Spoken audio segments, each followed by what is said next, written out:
guys, and welcome back, welcome everyone, Stereos here.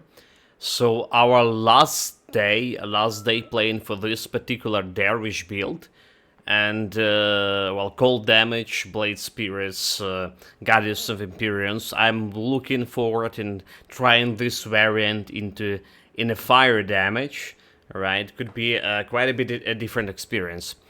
But that's not gonna happen as the next build. Maybe build after next, we'll see. Can go like 2 builds, pad builds back to back. Anyway, what we're gonna do today, we're gonna be doing all the secret bosses. Well, maybe not all secret bosses. We're gonna be doing Locker boss, we're gonna be doing Celestials, and depending on how build performs, we're gonna be trying to get and see how we're gonna be fighting a crate boss, how there's gonna be a look like for this build. Right, and then Shattered Realm and summary of the build, right, based on the one we see what we experienced. So that's the plan. Let's roll. Let's roll. I guess like we're starting with Roshalga here, right? Roshalga, I always like keeping her for, you know, until we get end game gear stuff. So like gonna do this scene. Okay, we're starting with cleaning my storage here. First and foremost, we're starting with cleaning the storage. Alright. That makes sense. So we also had see a different version of the build. TwitchCon hype. Nice. Welcome to more greetings. So yesterday, Bolster 2 greetings. We saw from a Don Petru, we saw a different version of the build, how it could be look like. And you know, one thing I do like about it, it could be relevant for next patch when we don't need the physical resistance, that much of physical resistance. So let me open the browser here first. Let me open the browser and copy paste this. Okay. This over here, right? We always put in bloody crystal on all of my javelry, so the armor, bleeding resistance, defense ability. So that's a good shit. But they will not gonna matter that much, you know. Okay, maybe not as much of the matter right now in the next update. So instead, if we go with the Seal of Annihilation here, right, a chance on critical attacks, minus 50 offensive ability, it could be okay. But I'm more interested in what have. Okay, not an Arcane Spark, actually. Never mind. Actually, what was more interesting was in Prismatic Diamond. That's what I meant to say. Prismatic Diamond for this build.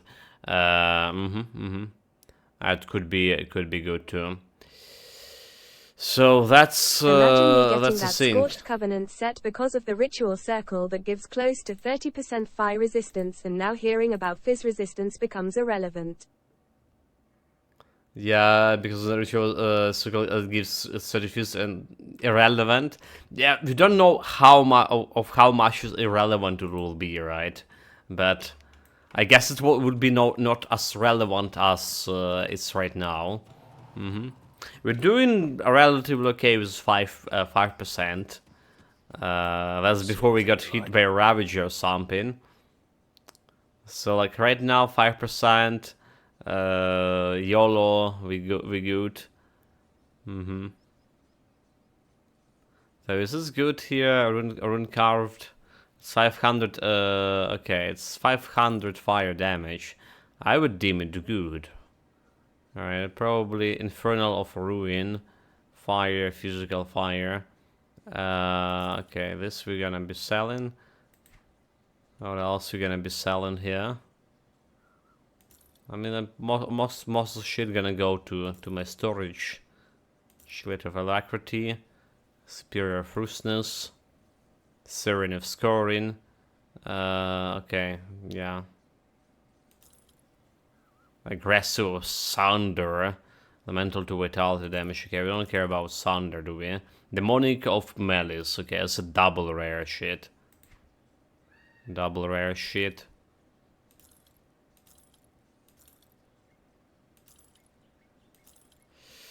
Yeah, quick selling shit, and be good. Also the new pants, right? The pants that we can get from Nemesis for this build could be like way better than this one, depending on how we roll it. But it also requires so much time to farm to them, so that's why we're not even gonna try it. Not even gonna try it. Like all my bags already full with loot. Surprisingly, or maybe not. Maybe not so. Oh, look. Oh, wait a minute. Finally, we got a silver basti here. What? We finally got one of the Magi rings. I didn't notice it yesterday. Like, really? That's really happened? Okay, okay. Interesting. Nah, it's the low quality blue ones. Yeah, but still, it's from those guys who never ever drop any of those. Like, you feel our destiny is changing. Like, I got so many of those crappy things. D. you do. That's the first one. Like after all of this times going through that skeleton key dungeon. We have Mogorn's Visage as well here, but I think we have a couple of those already. Okay, so the Sinkies, we were looking into this as a potential set, a potential item for my cold damage shenanigans, but yeah, this one is just way superior. This one is just way superior. Okay, what else? There's Gosira, helmet. So let's go and start with Roshalga. Come see what's left of my wares. So I want to say, I don't think we're gonna do like any changes for the build unless we're gonna be failing spectacular fighting the Celestials.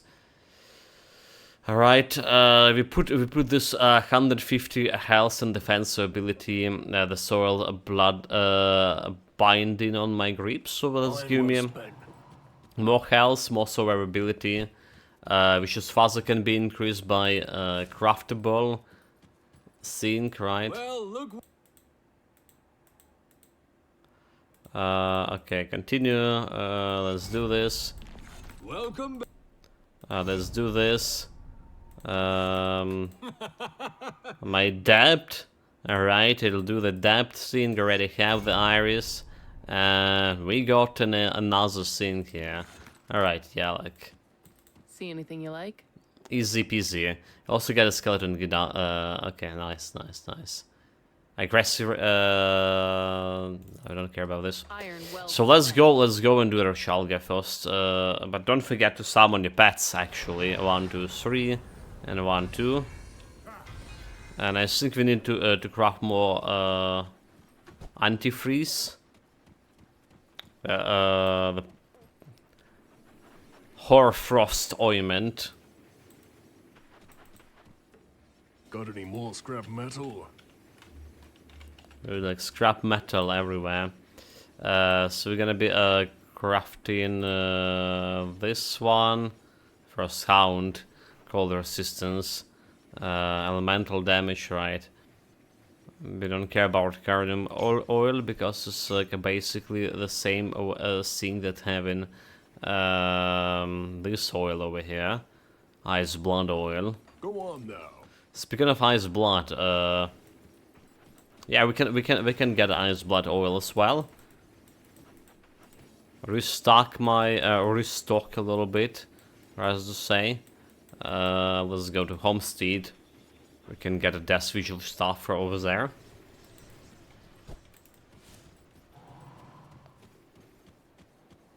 Come see what's left of my wares. That's not it. We're gonna get it 99, 100.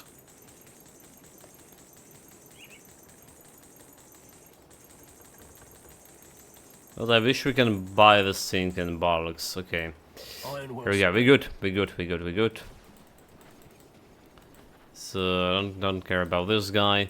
Rashalga should be in here.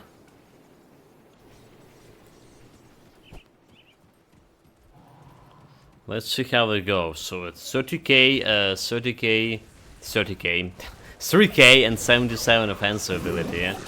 Giving up to 32 and 95. And considering that all of this resistance reduction or defense ability reduction 150 for my nemesis, more than enough damage. Speaking of, did you saw my highest damage on this build? It's already 140k. Like, yeah, like that, 140k.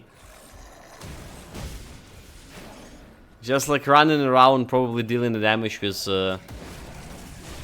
my Death Chill Aura. Nice. Almost 8% of my max damage. Yeah.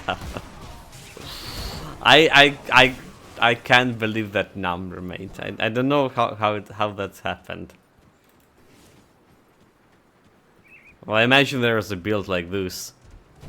There's something going high wire when they calculate in that.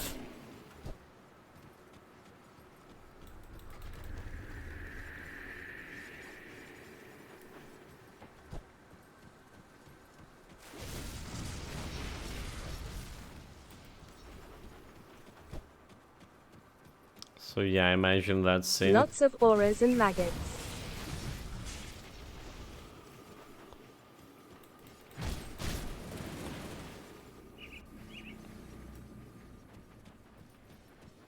Yeah, but isn't maggots should be like, you know, protected, have a lot of resistances. So I didn't feel like I was dealing that much of damage to them, or they just have like a lot of health.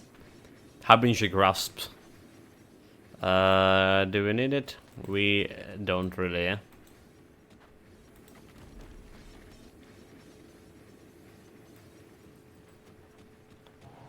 We don't really need this thing. Okay, there she is. There she is. 109 level.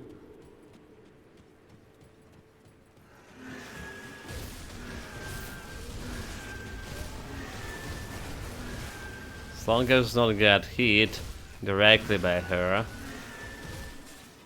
Or it's just like doing this like run in near the column, right?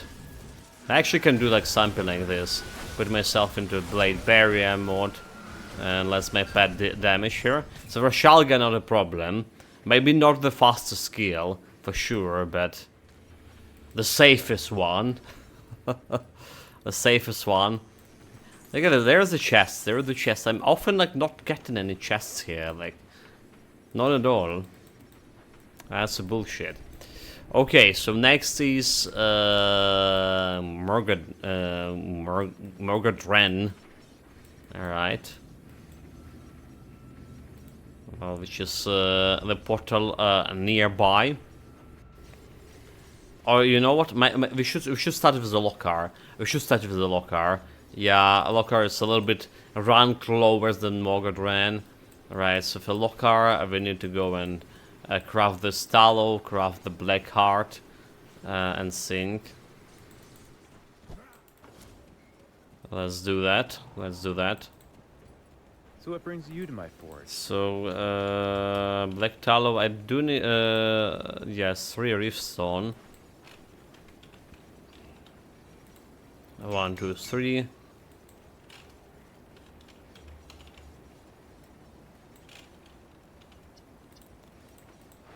Okay, here we go. Go on now. Then we have this one. So we usually doing checking out those guys in the browser, because you know how my memory is.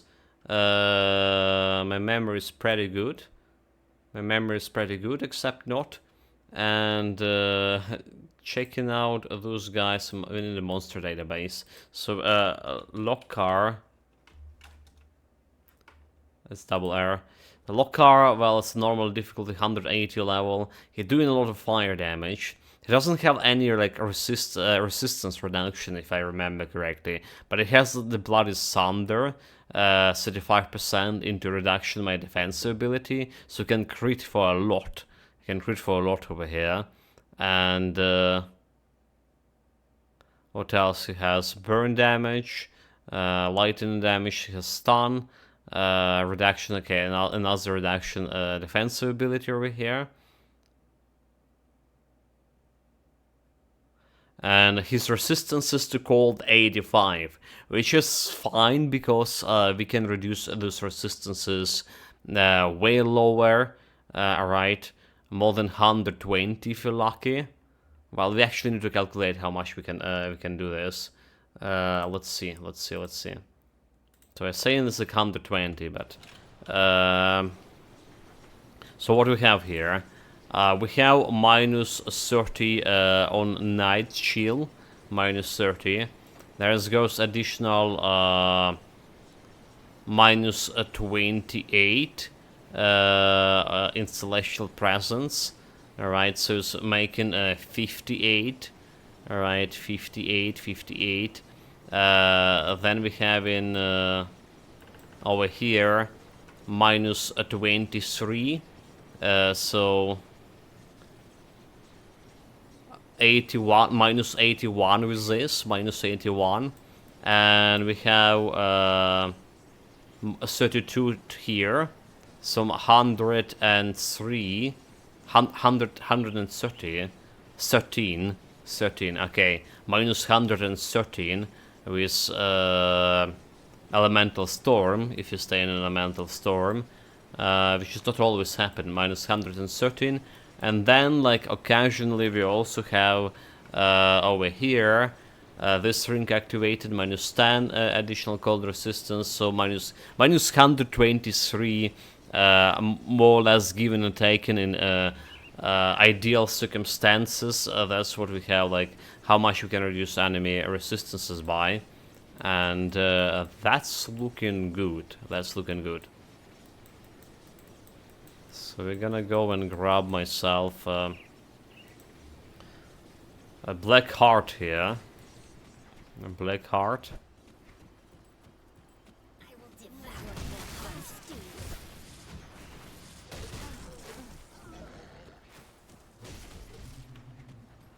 Okay, just realized that escorting a blue zombie with this combination will be kinda hard.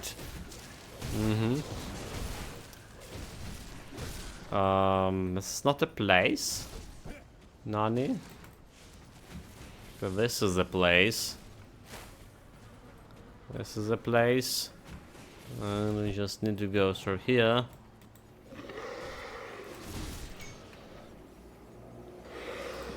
Don't you have a bunch of Hearts of Darkness in store, like me? No, I don't. Why would do that? Why would do that? Saves time. There's literally 5 minutes run, like less than 5. The problem is this, right? When I was preparing back in the days those black hearts, I would inadvertently I would carry them in my inventory, ready for you know, like to do this quest, like parallel with going through the DLC, right? Black Hearts. Yeah, I would have it like to go through parallel with DLC, and then I would get this Shandina Memento, and would like well, when DLC starts, and would like sell it like a normal green loot, and that's all. I can get it like another way unless I create another character. So that was the problem. I was selling this, like, I remember selling the sold bag, which is like easier to get, but Yeah, that happens to me a lot. This happens to me a lot. Okay, next we go into to Borufholm, right? Borufholm awaits into the That rift skill's not ready. for that fancy sword.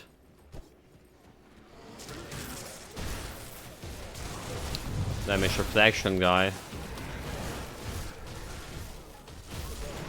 Didn't fail the damage reflection at all.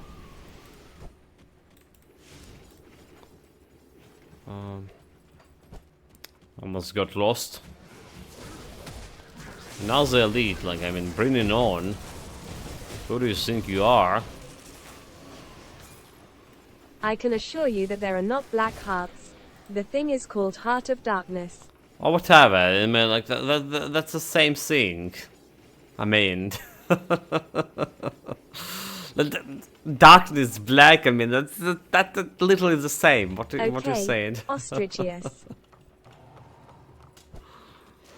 Come on, mate.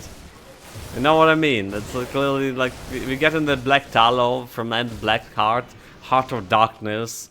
I mean, like people don't say he has a heart of darkness. They say like he has a black heart, right? That skill's not ready.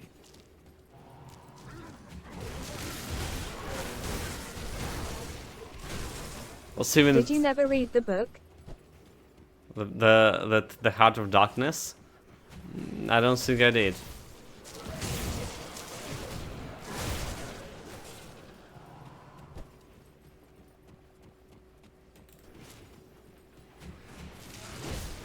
At least books I remember to some degree. It's from 1899.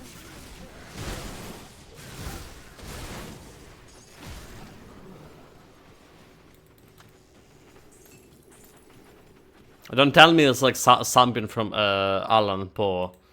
That can be. Okay, it's not. Okay. Joseph Conrad. Alright. Alright.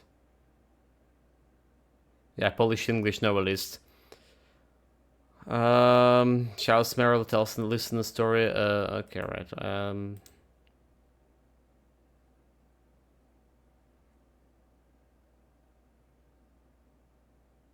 Yeah, so the novel is widely regarded as a critique of European colonial rule in Africa.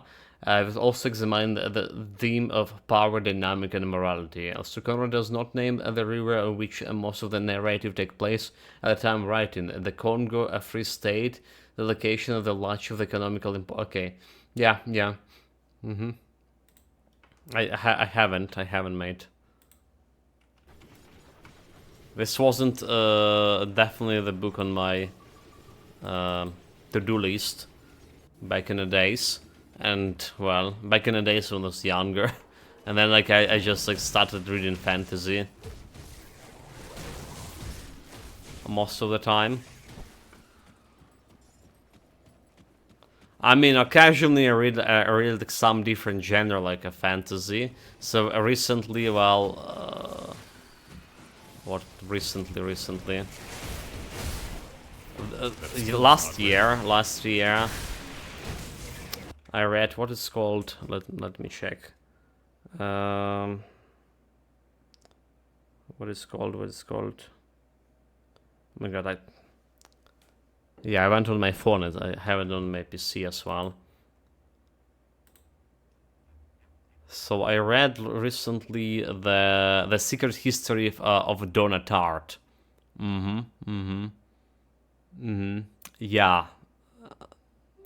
About the school life. It's supposed to be a classic of a literature. I'm just gonna copy pasted it. I'm gonna be copy pasting this here. So like it's a classic. The Secret History by Donna Tartt. Yeah. Supposed to be a classic of a literature. I was so not enjoying it. You know, it's like about like, you know, the students that they're doing drugs all the time. I was like, how the fucking they body even functioning after like being drunk and getting on drugs all the time, like and still studying. This is not how my student life was being. Like I was doing Like train spotting. Laughing face. yeah, I was bloody doing all the sports and stuff like when I was in the university, and you know, it's humanitarian activities, drugs, alcohol, and killing occasionally, doing some cultist ritual, killing occasionally some people, and then like, you know, honestly, like I don't know how it's became a classic. The writing itself is not really that good either. You know, like writing style. It's okay at the beginning, but like, you know, I read I saw better writing styles. I mean, I personally like the what her face. Today is the morning. Today's Sunday morning. My memory feeling even worse than before. John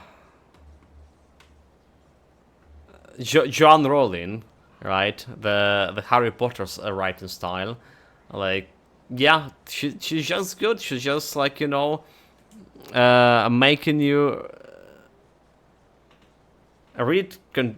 You know, you just want to read the book, not because of the book, but because like you're enjoying every word reading. And same actually, the same goes for, oh my god, like,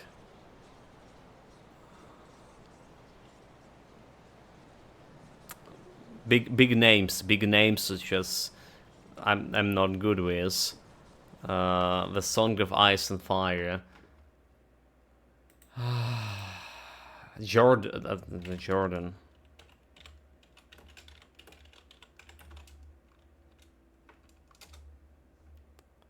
Yeah, George Martin. Jesus Christ. Yeah, like, I mean, Games of Thrones, George Martin, A Song of Ice and Fire. Yeah, like, I mean, I like his writing style. His writing style about a lot of cliffhangers. So that's like good. That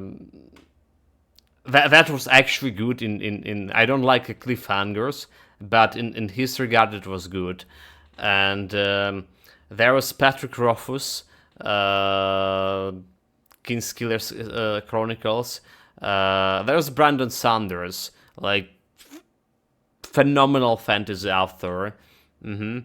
And there's what his face, like the Lies of Loka Amora.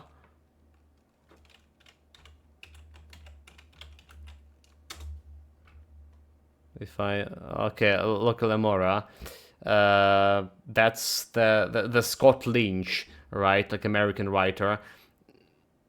So like, I mean, Jim Butcher, Dresden Files, still pending.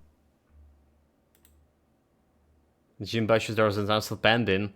Okay, I haven't been reading those two as well. So yeah, Loka Amora, The Lies of Loka Amora was actually kind of good, the first book, and then like I couldn't read much of the third book after. The Lies of Locke Lamora. All right, chat. Like back to what we're doing here. So now we need to escort the zombie, and this would be like so bad with my auras. So I'm gonna be trying to do it with the new scene, right? The new scene that called your gold potion, Ichor. So I'll take one. This is a disable your auras for 2 minutes. We're not saving summoning any pets. So disable hours for 2 minutes, and you can get this from Tomb of Heretic, right? this specific ichor.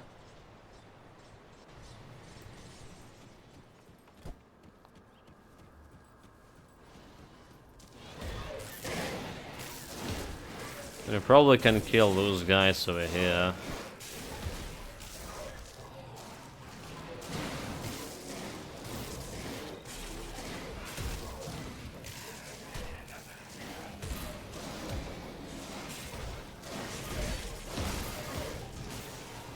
Let's see the zombie here.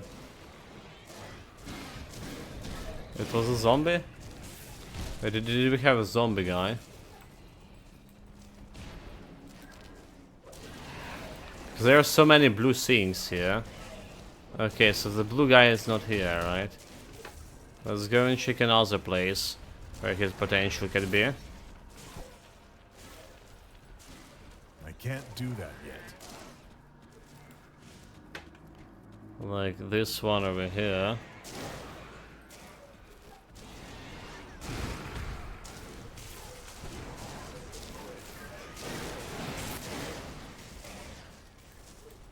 He's not here.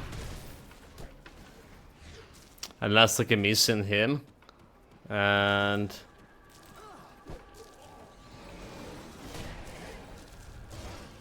oh, fuck this. Fuck you. Just go and kill. Clear the place. So he's we determined the guys like could be on in one place. All right. So we're gonna go summon more shit over here. Clear the way to that place. Skill's not ready. And escort the zombie. That's what we're gonna do.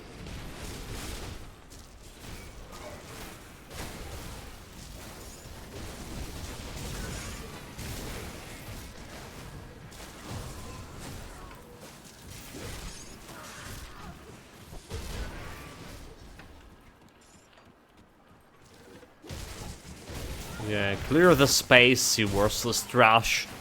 Get out of here. Okay, the still can clear this one, right?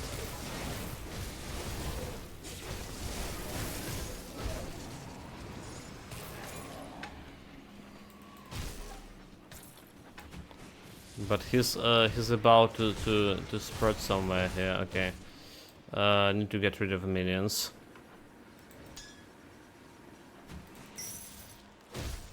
And celestial spirits. Okay, okay. Got rid of the minions.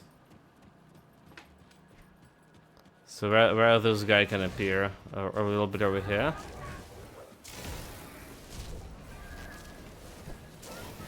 This is him. I think it's him. Okay, okay, okay.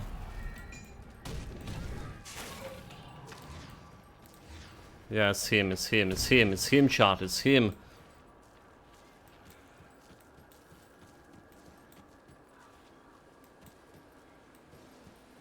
Oh, come on, come on, come on, come on. There we go, there we go. Him is a Finnish band that made music for teenage girls.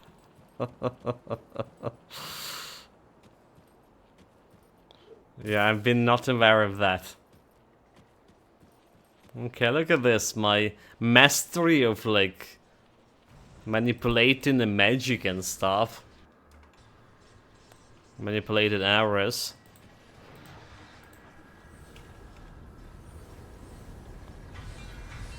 Summon all the guys. So we have no auras for a while here. Last chance. Give me the gifts. Yeah, I mean, there's still aura over here. There's still aura, so we're waiting for this.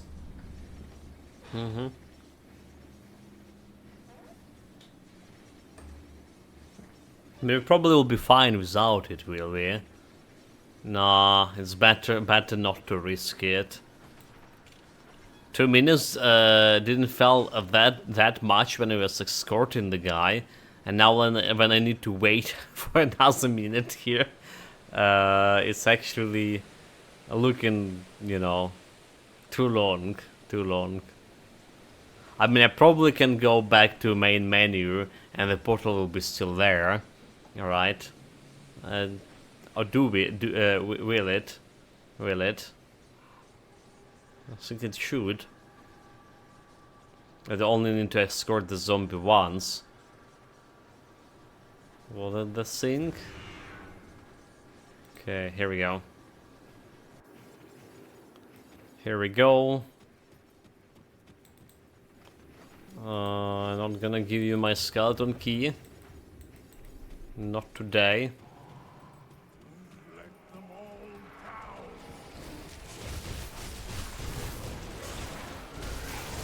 Yeah, still under the Dance Master, still like 14k. 14k. Okay, let's get a frost over here. 14k health. It's not bad at all.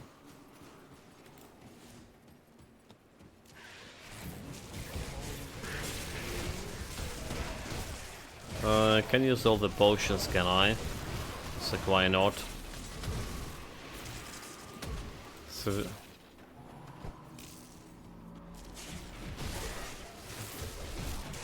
Get wrecked. Get wrecked. Oh, there's a bunch of them over here. They're fighting each other. That's a mistake. They like literally turned their backs to me. Big mistake.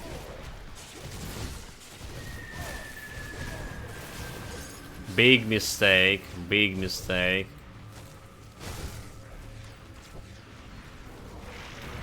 Small fools over here.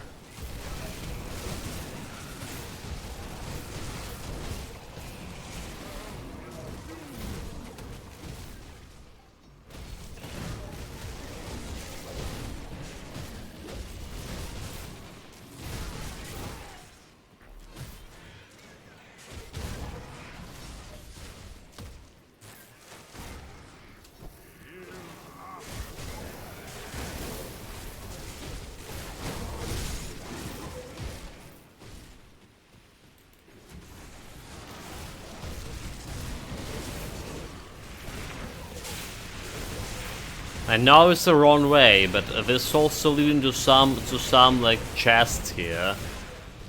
Chests mean loot. Loot we not giving up on loot. Loot we taking. Loot is good. Submit, I refuse. Never. Never submit, never surrender.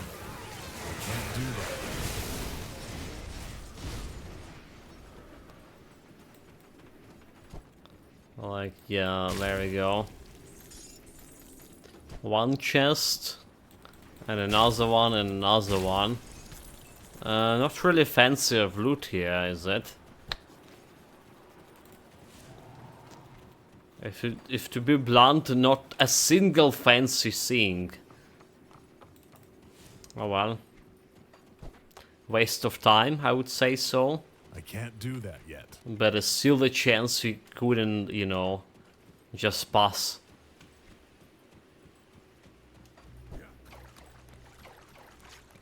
To the main event.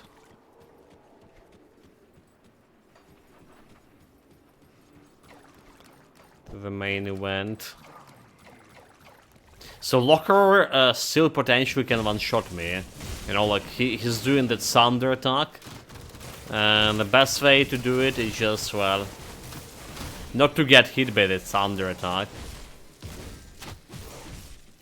Also, like, why this thing is doing damage to me?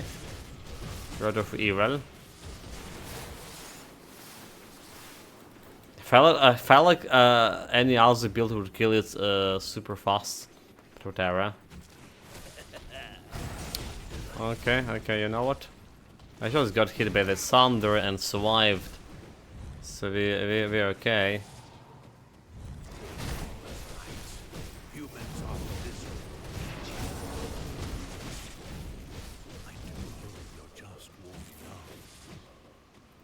Yeah, I got hit a lot by the sun there for no reason.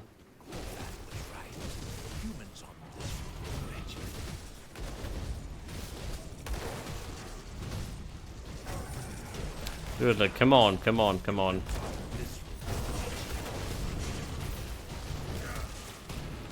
I got Sunder into Sunder. He just got healed. Okay, never mind. Also, he just got healed as like a different guy altogether.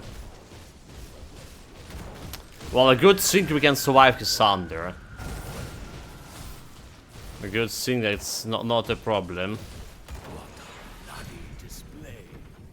What a bloody display, just running around. Okay, Tainted Clone of John Bourbon. Don't care about this one. We got his boots for level 1. And don't forget to loot big chests. Cause I tend to forget about those. Right, that was a locker. Also no challenge for this build. Actually kill it way faster than my Panetti build did. Like, no kidding. Way faster. Yeah, Panetti, I mean, I don't need to dodge all of those Thunder attack and then find a window to shoot him back and then like to run and dodge again. I don't need to do any of those.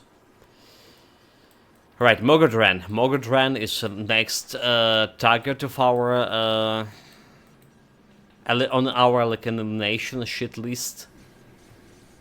And the Mogodran is like Raiden but in a Grim Dawn thing.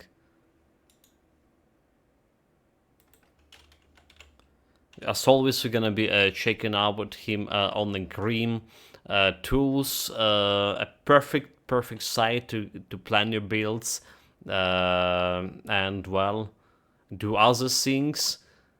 Speaking of builds, they have not only build calculator, they have actual builds over here. When you can see a bunch of builds from bunch of people, including your truly Panetti replicated missile with a vitality damage over there. So here we go, guys. The best way to play the Grim Dawn is with the help of the Grim Dawn tools. So he has 90 cold resistance, which is good. Since we calculated, we can go over 120 minus in a good circumstances. And what we need here is skills, right? So he has this nasty 80 flat reduction of target elemental resistance for 5 seconds, right? It is nasty. It's this nasty business as this goes, and we have only over 75, I believe, lightning resistance. So you usually go into Mogodran, you want to get this one to 80, over the 80. We can do it with the powders right now, but we're gonna go with 75. You also need a stun resistance. He has like this mini stun over here, which is could be annoying, but 60% stun resistance should be just okay to do that. And there is nothing else that should bother us. There's a Thunder attack, and Thunder attack is 50% more additional damage, right? The Lokar had 35% additional damage, while Mogodran is like that's flat 50. But his Thunder attack is easy to dodge, usually. So it shouldn't be a big problem for us.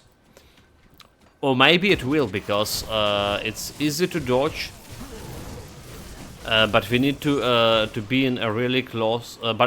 So his Thunder attack is area attack, basically, and we need to be in close proximity for him in order for my minions to attack him too.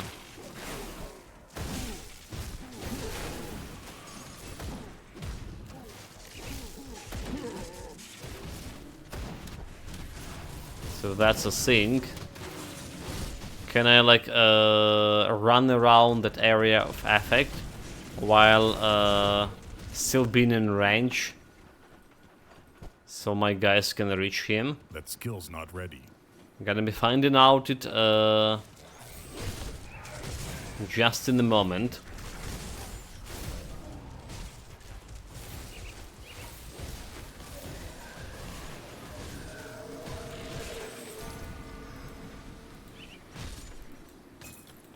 Oh, look at this blueprint, finally! We actually got to do 2 blueprints on this build. So we're getting more and more like closer to completion of all my blueprints. Mystical Abyssal Musk, Vitality Damage level 84. Right, it's damage to drain essence. Like another sync, another build I wanted to try, the drain essence.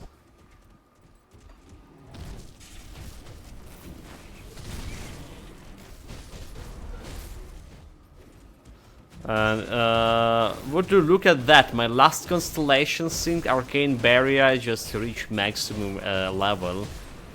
Very good, very good. So we're clearing all the enemies that can interfere with my fight. Unless I would need to run around here. So we're clearing all of this area. Especially this Grober sync.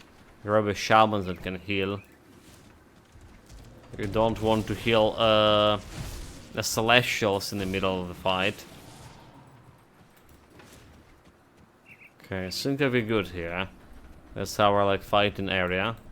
Okay, so I'm not buffing myself with any like additional health, potion, ointments or anything. We should be good.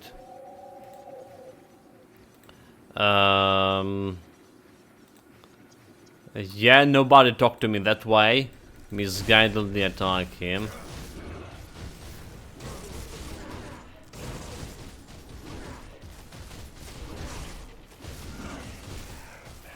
Got a thunder attack. It was easier to dodge than I was expecting. Another thunder attack. Just got well, okay, he's not moving, so like, you know, he just went and get into the thunder attack scene. Let's get closer to him. Thunder attack. Well, we face tank in these thunder attacks. It's fine. Maybe not so fine. Do like a thunder attack and yeah. It's getting hard to just concentrate on him. I guess like we just need to jump from one place to another here. Right, like from right to left, just like this.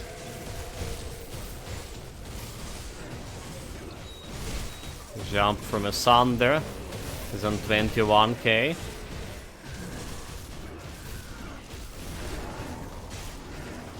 Jump from thunder, 19k. So they're doing a decent damage to him.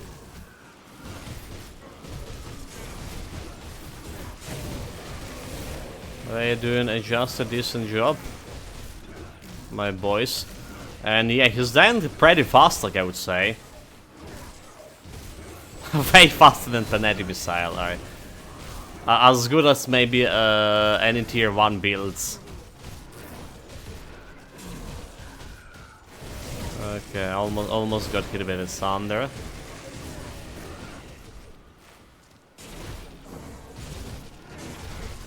Almost got hit by the thunder, but we're good.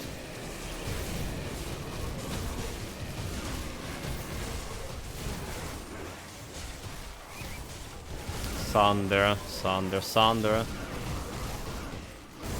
Okay, I went and got right into the thundercloud.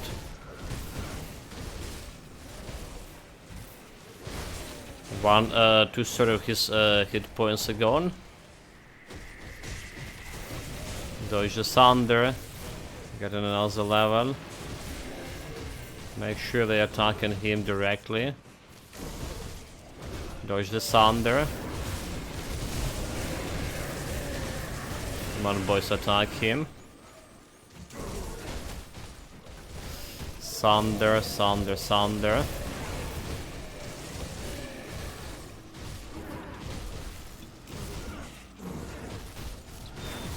Thunder. Like, I hate his moving from my... He's all, moving from my elemental storm all the time. Bastard.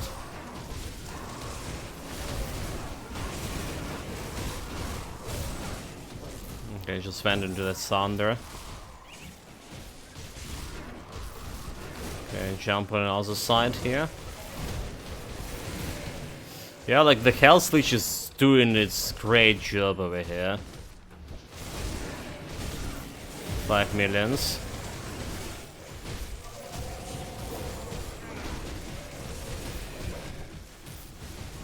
Don't get too close, there's a Thunder Cloud.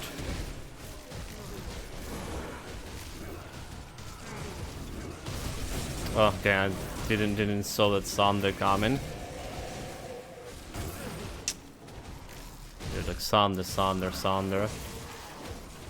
Thunder again. Okay, we good. Just get around here, 2 million health left. Thunder again.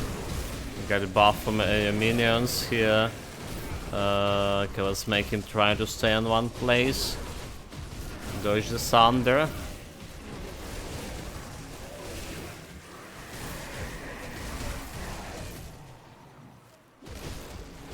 Dodge the Thunder. There we go, like, very fast fight with the Mogadran, like, I mean, it's probably one of the fastest fight we had in those builds, like, so far. Let me mark it on the stream here with a special mark, yeah. So the first Celestial down, easy, but it probably was the easiest Celestials, like, we literally didn't care about, like, him. With my resistances here, okay, I say we have over 75%. We have over 73%. That still was enough to like stay like healthy. We didn't use any like additional potions or anything. I was using this Ice Blood Oil occasionally for more damage, right? Speaking of which, like we have how much of a cold percentage additional? 3169. And well, this is 3219. Alright, it's 50% more cold damage. So yeah, that was Mogadran fight. First Celestial down. I feel like a Calagadra will be the hardest one. But Ravager also could be the problem. So let's go and collect these hearts for Ravager. And then we're gonna be looking at the Ravager as the boss in our Grim Tools. Ravager, we're starting with a Gloomwood Crossing. Yeah. Starting with the crossing. So I want to check those places over here.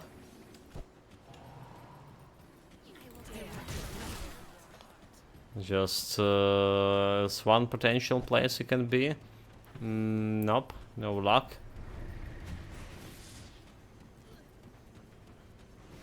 I really don't care about any of those plebs. Yeah, so far build performed pretty good. Pretty good.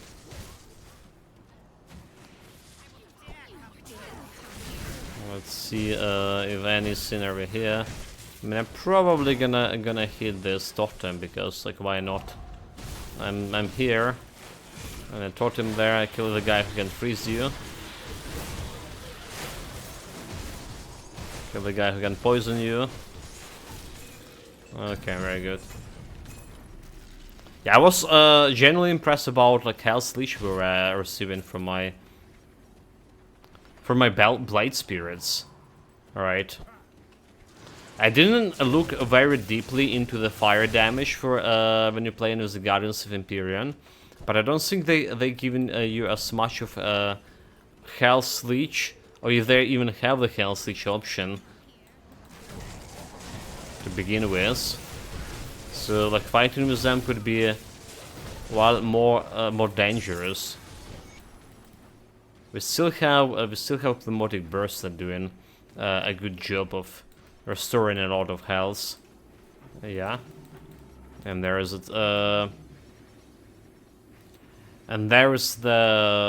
Carriot constellation too. Okay, so that's one hard down. Let's see about another one, potentially somewhere in this area.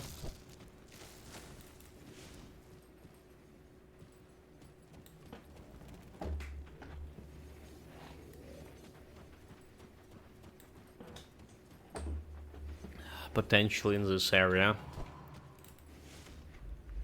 That skill's not ready.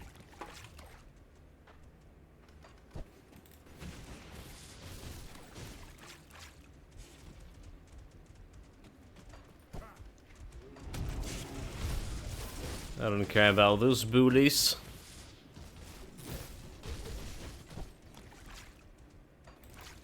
Let's go and check this place. Okay, here we go. Here we go. A second guy. Let's go and kill him. So we're gonna be summoning the Ravager Flesh. People like when people go in for Ravager, they usually go in for Ravager Flesh because it's been like considering the easiest one. Okay, did I pick a card from previous guy? Hold it. Okay, I did. I'll be pretty bad if I didn't.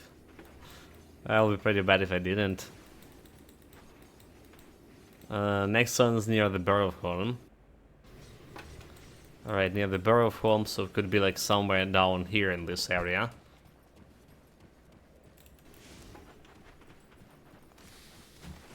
We'll see if you're lucky enough. They have a different locations. Could be like in this area too. Like somewhere over there. Okay, and nobody here. We have that secret cave. Oh, there it is. Look at this. Super lucky. Got all of these three in a spot I was imagining they wouldn't be. So don't need to spend like much time like looking around for those guys. Very well. I accept this. Maybe like right near the Barrow of Holm. So let's go and summon the Ravager.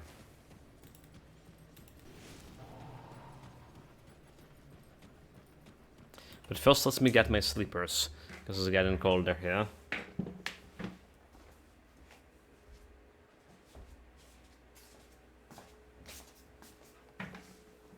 Okay, I'm back. Yeah, I got in my food got a little bit cold. So it's finally sunny outside. It's still cold in the room to some degree. Well, with the Ravager here, I can't use my standard tactic, right? When we just kiting him towards this place and resetting him and just shooting him back in his back while doing so. For this time, we would need actually to kite him around like somewhere over here, which is kind of dangerous. Kind of dangerous. Ravager's hunger for a time. It is Ravager. It's a Ravager. So I think we need this one, T-World guy. Efforts, all of our sacrifice. So he kind of saying like, yeah, he's the strongest one. So that's a Ravager of. Massive burden. Who shall serve as he is brash and prone to anger, but those emotions. Yeah, summon the Ravager. Okay, revere it with the Barrow of Holm. Nice. Don't have like anything to buy from them, but they actually have some Guardians of Empyrion gear. If you get revered from them like pretty early, it could be good. But yeah, not gonna work with our build. So that's the Ravager, and we're gonna be checking out him in my Grim Dawn tools again. Ravager.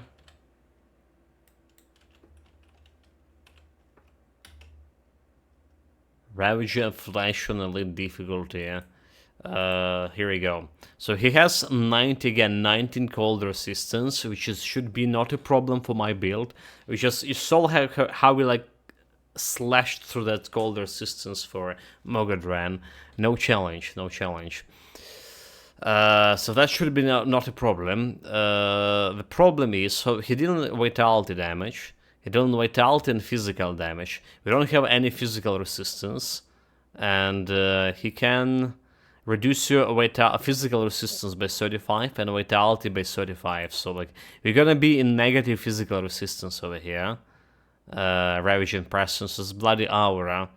And minus 35 vitality resistance.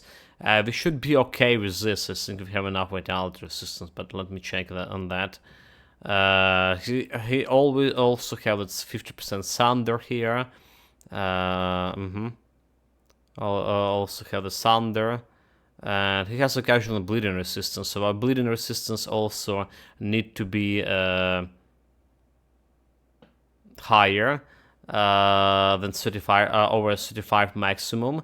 And he can remove your offensive ability by 360 if he hit you with the fire orbiting projectile, you know, that thing that orbiting around you. So if that hit you, you will not be able to crit him, which is pretty bad. Alright. And that's all the bad thing to know about Ravager. Don't hit by thunder and flying projectile. And the aura minus, and it need to be minus at least 35% over vitality, while it will be good with the physical resistance, right? And the bleeding. Don't care about anything else here. So it could be a little bit harder a fight than usually because we're not kiting him a normal way. So my bleeding resistance not really good over here. Bleeding is 12 over maximum 12 only. That could be a problem. That could be a problem.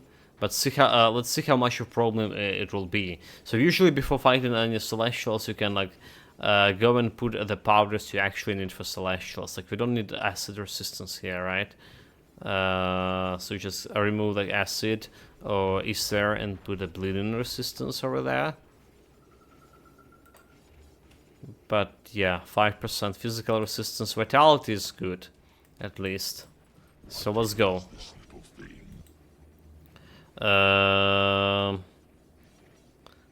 You did not impress me. I faced the god and won. Misguidedly attack him. So we're gonna be trying to just guide him. So this fight will be okay. He's already like hit me for half of health. Yeah. Yeah, this fight will be significantly longer than the Mogadren fight. Okay, did I got hit by the flying projectile? I just went and did. Because he's not staying on a fucking single place here.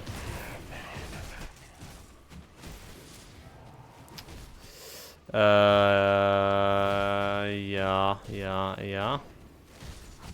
And our leash is super short too. Oh dude, shut up, I don't want to talk with you. Like, I have a fight to fight and he's like... He's trying to be like annoying here.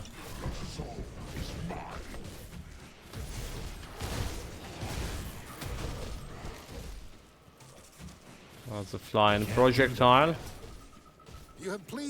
Oh fuck! Shut up, you fool! They're pleasing your Ravager.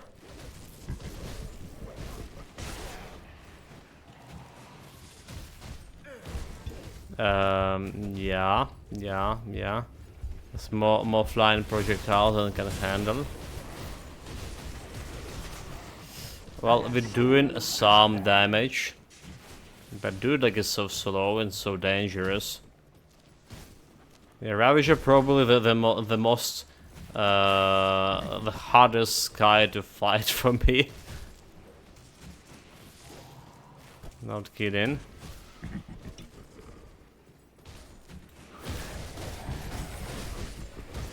$20k and we dodging. Okay, that's a lot of you know, bleeding damage there. Can't do Let's go this way.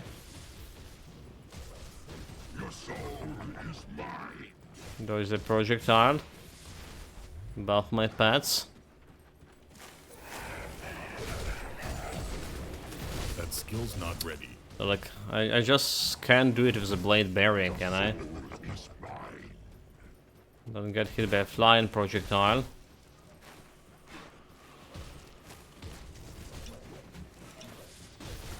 Got some buffs over here. Pleased Ravager with your Oh, the fuck off!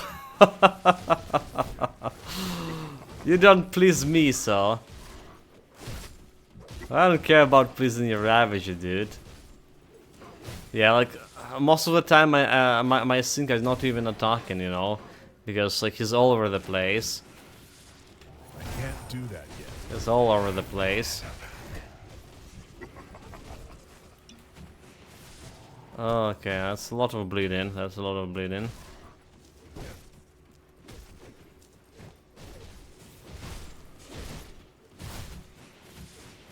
I got him with half of his health over there.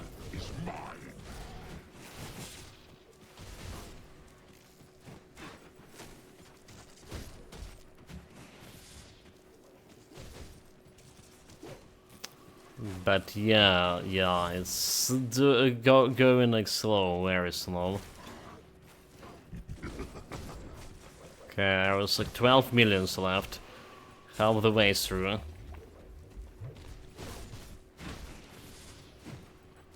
Not much crits as well. Hands on the wheel. Heyo Auster 2 greetings. Welcome, welcome, that's Philaxia. Yeah. I just killed a Mogadrin like super fast, by the way.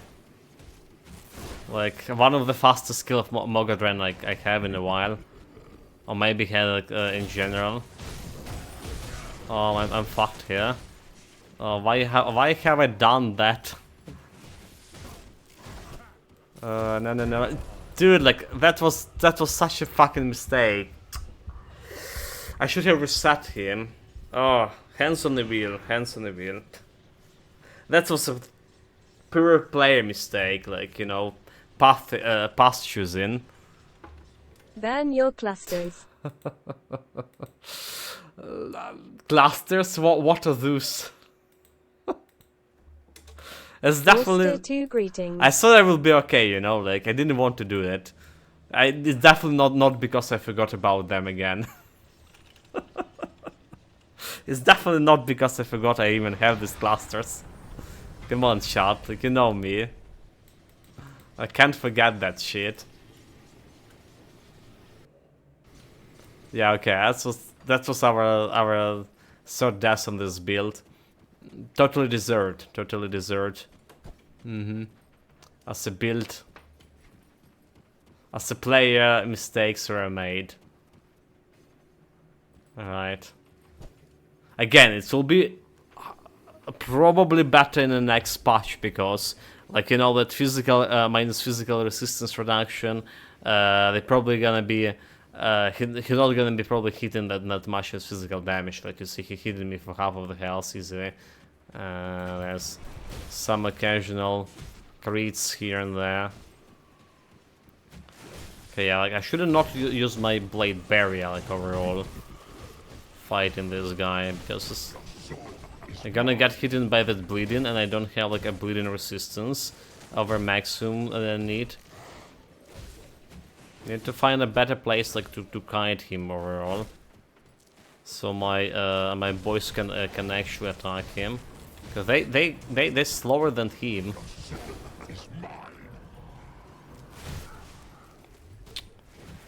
Look at that shit going. Okay, I went here closer to resetting him. There was a good chance to attack him, but I didn't.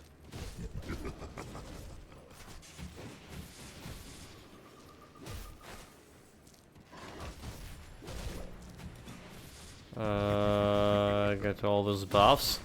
Come on, attack him, attack him.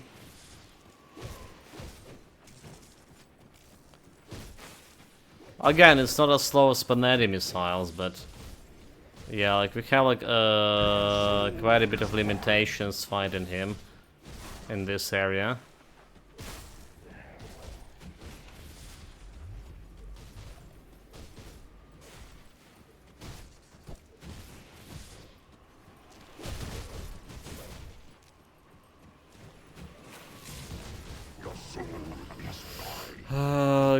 good. Don't stay in the blood pool.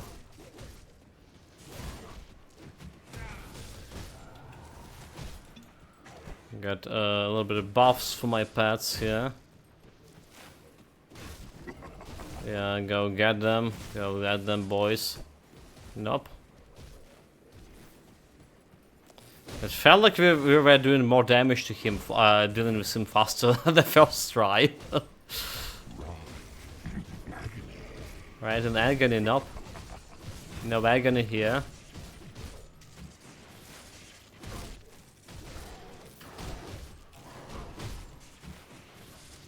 Maybe just running like this is not good, like a circles. Maybe I just need to run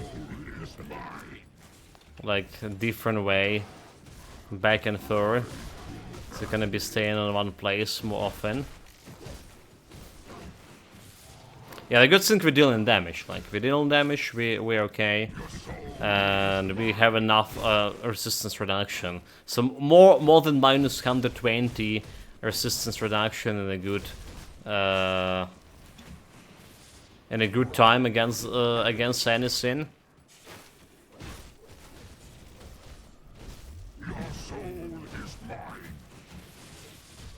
I'm not giving any souls to anyone. So did you notice that he's not shooting these projectiles anymore? The flying one. For whatever reason, those things like were like kind of dangerous.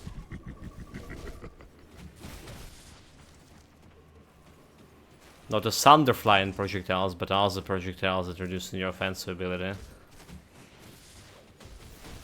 I noticed sometimes that Ravish is doing shit like this, not using his attacks, all of his spectrum of his attacks.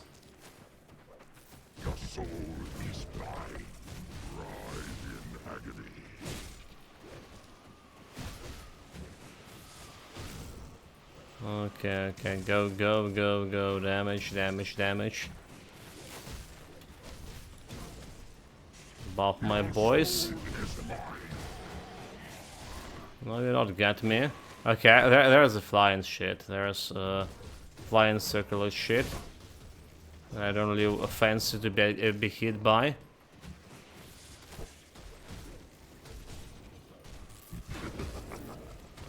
Get closer.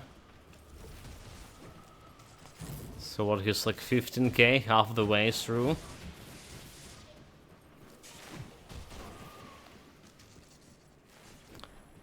He's not a bad runner by himself. Like his movement speed is actually more than 135, is it?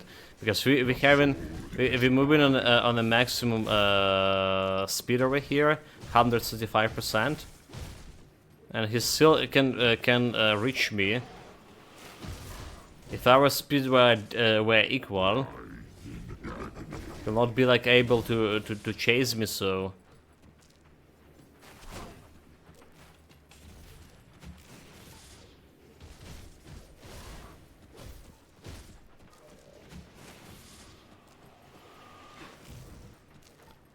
I just noticed, are we missing the nemesis, are we? Oh no, we don't. Not missing the nemesis, we good.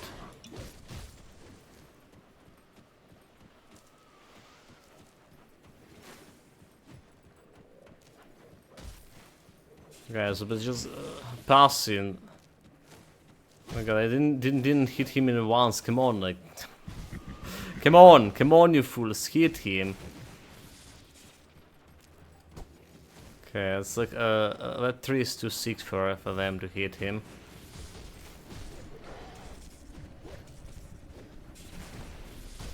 Let's try to run around here.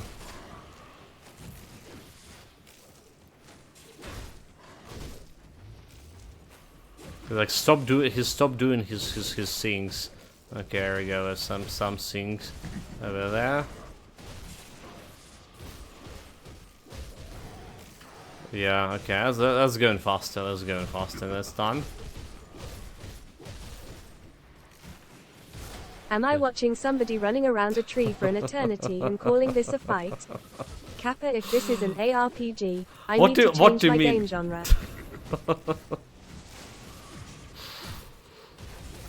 It's dependent perspective, you know, like running is also fighting. Run to live another day, as they say. Oh, okay, I just got hit. I just got distracted. Like, you know, you see what I mean? You see what I mean? You see what I mean? It's my own battle here. I have seen more intense matches of Pac-Man.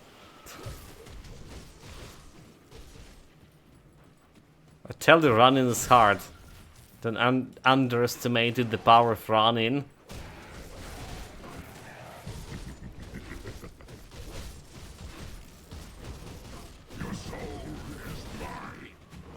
Okay, he started casting this flying shit more often. So we don't fancy to be hit by.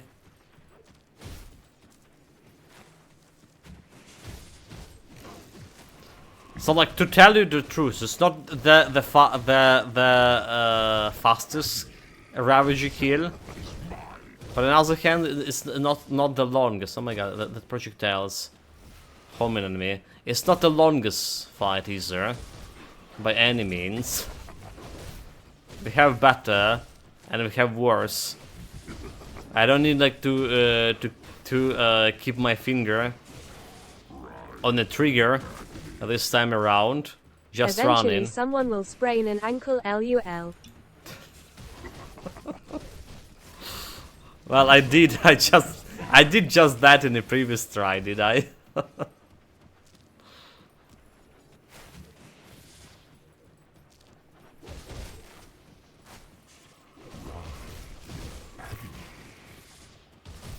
So As long as you do not trade blows with the enemy face to face, I do not consider it to be a fight at all. Well, It's cheesing. you can trade a blow in face to face with celestials nowadays because of the 50% thunder, 50 fucking percent, and they want to increase this in next patch. Obviously you can. You can't. I can't, have mate. seen it. You can't. Not the builds we play in.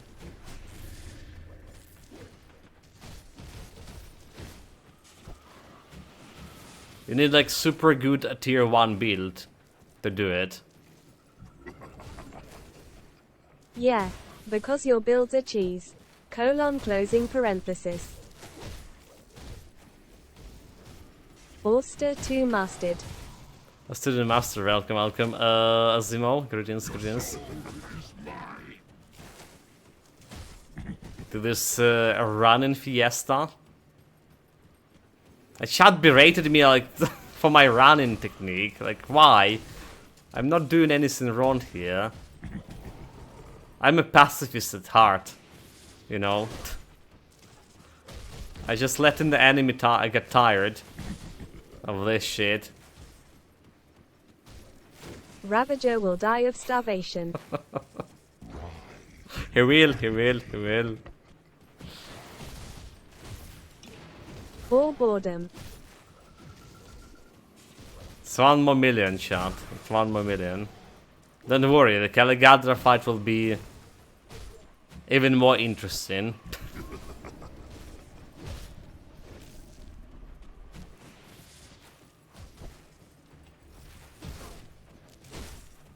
Since he's dealing like quite a lot of physical, is it? With my -5, with my 5% physical resistance. Okay, he's on the very last leg. Come on. I'm gonna go and face stun him here. Look at this. Stay in there. No challenge. No challenge. Yeah, not the fastest, not the longest Ravager kill, but the kill nonetheless. Greetings, Zimo. The train With the physical conductor. nerf patch drop.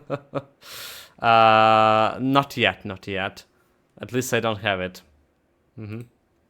I was saying that it'll be this build actually will be performed like way better in the physical nerf patch, because we have like no physical resistance at all. Auster 2 greetings, Auster 2 mastered. So next one, chat, is Caligadra. Caligadra which is also pretty interesting one.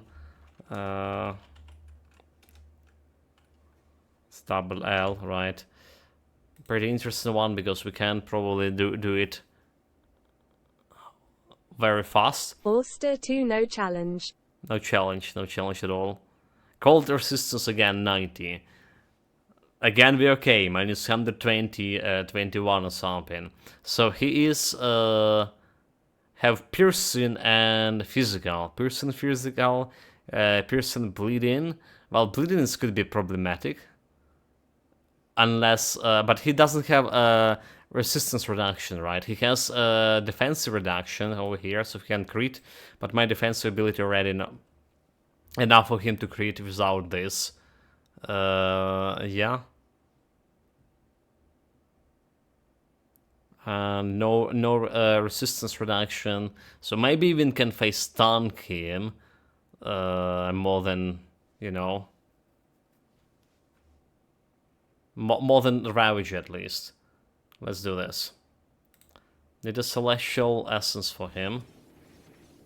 Didn't loot any Celestial Essence on this build, but that's fine. Because we have a couple of them in my storage yet.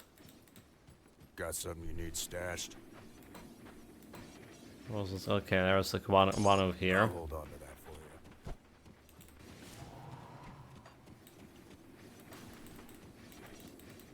you. And here we go, where it was. This place? It's not the place. Current Suns, right?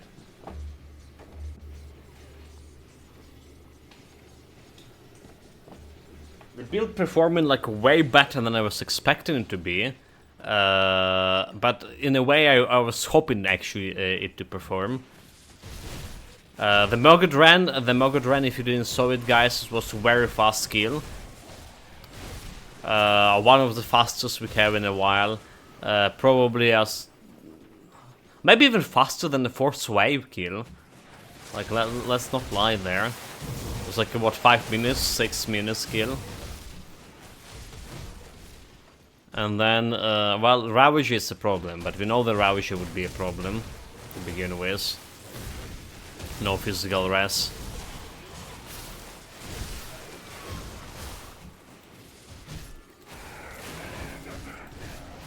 Let's see how much of a problem Caligadra will be. We can kite him a little bit better, maybe than a Ravager. Maybe, like I say, we can just face stun him, as long as we're not staying in the in this shit. All right, in the tornadoes.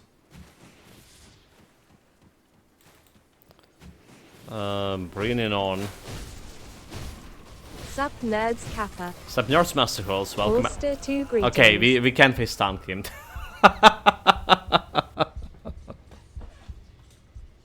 Never you mind, I tried. I honestly tried.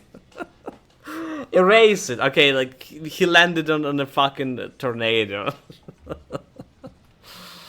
Well, what I was saying, the build was performing better than... Ulster 2 heal, Ulster 2 heal. Greatest Master Holes.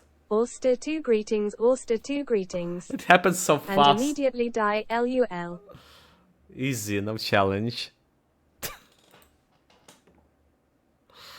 What happens? I mean, like, face tanking that guy, mistakes.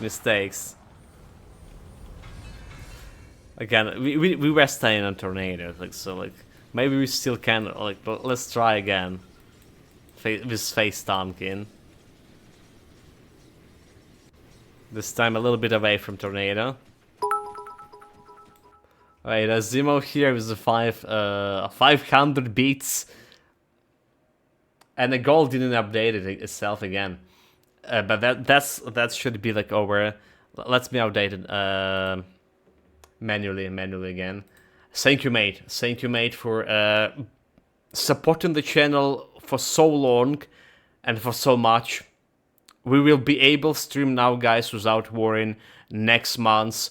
electricity and internet covered, and food. Who care about the food? We still have food from a village. Thank you, Azimo.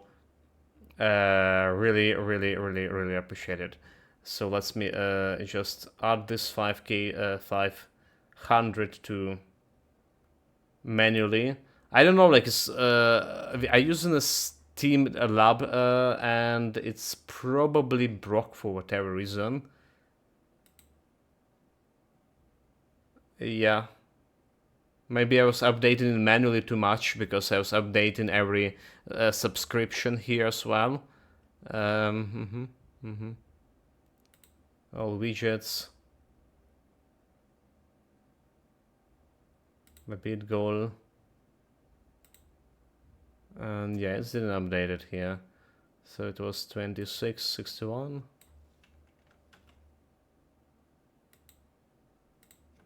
There we go.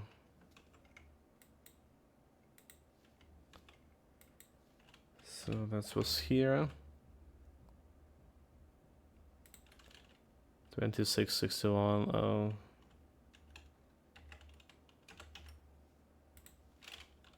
Zero 505. Sorry, I was one moment, chat. And it's like 105% over the goal. Again, very appreciated the help, all the help, chat. And now a little bit more face tanking, a little bit more kiting.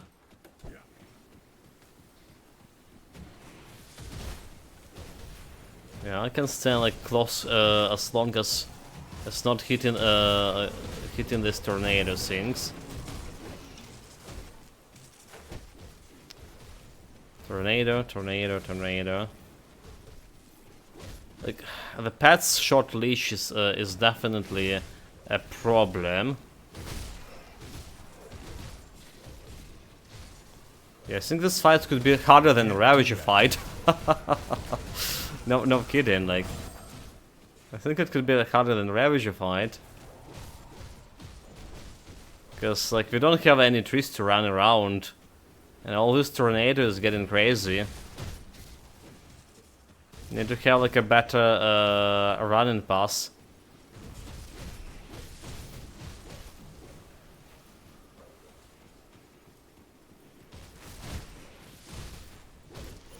So I stay in one place, face stunking him for a bit. Then I get hit by, you know, dot effect into a thunder. And that's getting like very problematic. So there's like some rock over here to run around. But again, not gonna be helping against the fucking tornadoes.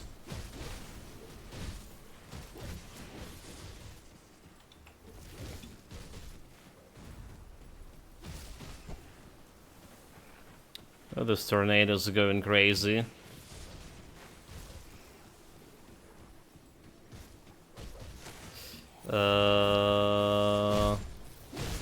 That skill's not ready. We're good, we're good, we're good, we're good, we're good.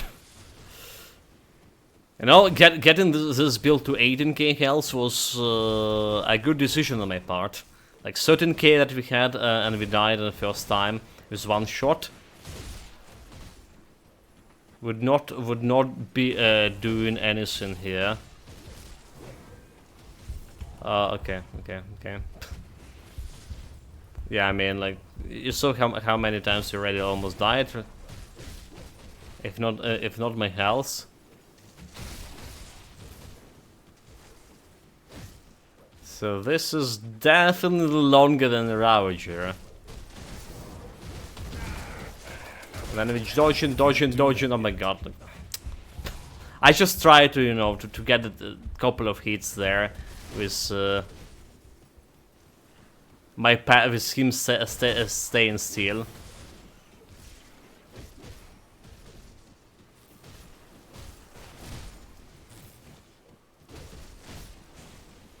I just tried to do that.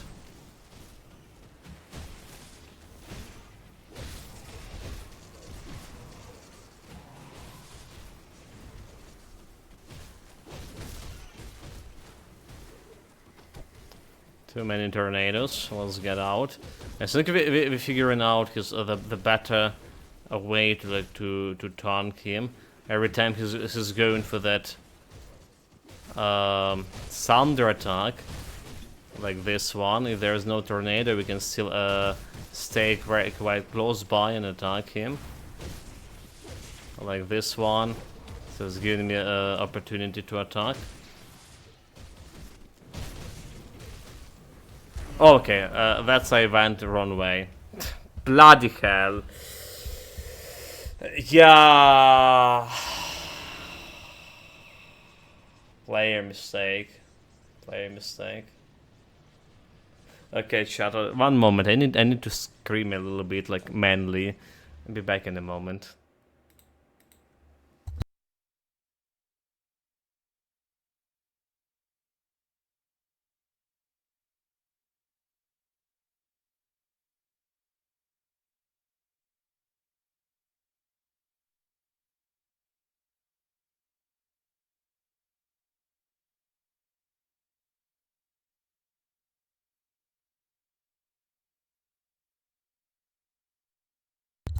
Right, are we good here? We're good here, like feeling much better now. the manly roar or scream, you know, not supposed to show on stream. It did help. Dying second time to this guy didn't help at all. And I did try. I did want to go and try the crate boss with this, right? So like. The big problem is a build, the short leash of your pets. You absolutely need to stay like close to the boss in order for this to work. And if I can take my time, like and stay like away a little bit, like if I can like just run in this distance over here, right? This will be safer, way safer, because you can like get to attacking me. But my pets will not be that attacking themselves most of the time.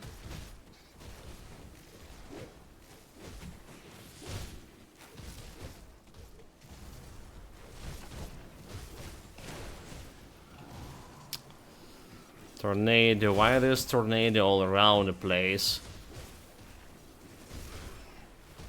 The only thing that attacking is the Nemesis guy, the Manticore ghost, because she has a normal leash, alright? Like, so you see, like I'm kiting him like this, and she has, well, not everywhere, actually. Well, should trying to pursue him, but most of my other pets is just doing nothing. And Manticore damage is like non-existent. She's just there to reducing his defensive ability. That's like what the Manticore is. Hello. Hello, Wind Blazer. Welcome, welcome. Welcome to this running marathon. Running with death marathon. We're fighting our last celestial here. Celestial boss fight A. Yeah, I mean, running away from him, most likely. We did die twice on him already. Player mistakes.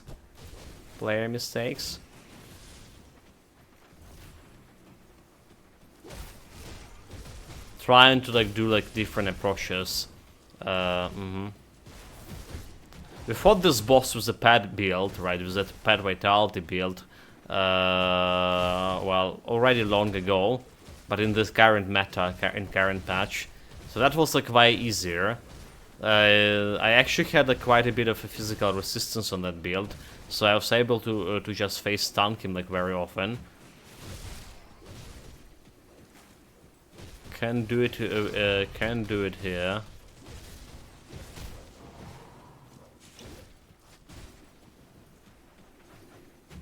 here. So taking sweet time. I say it could be like even a longer fight than Ravager. On the other hand, Mogadren fight was like super easy, super fast with these guys. Okay, we got tracked a little bit.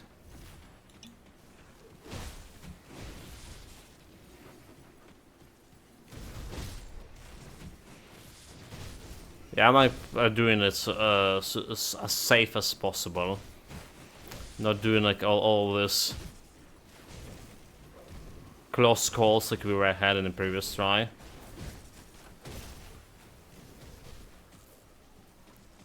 Just disengage from those tornadoes.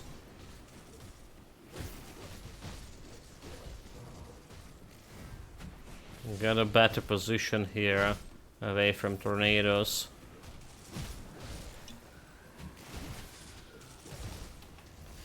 Ascension.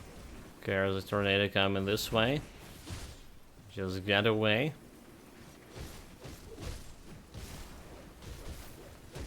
He's on what? 16k?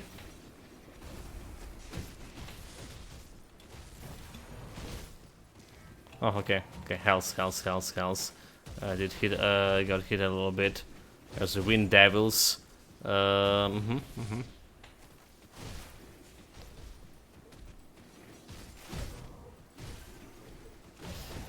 hit again. Come on. Pay attention.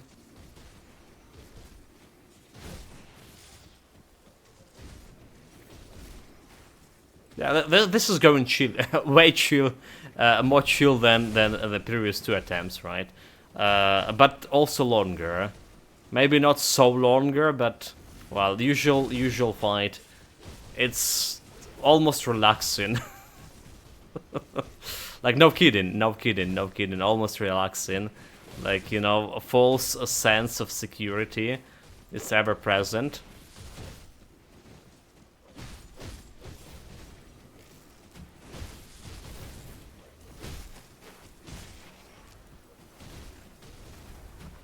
Tornado spamming right on me.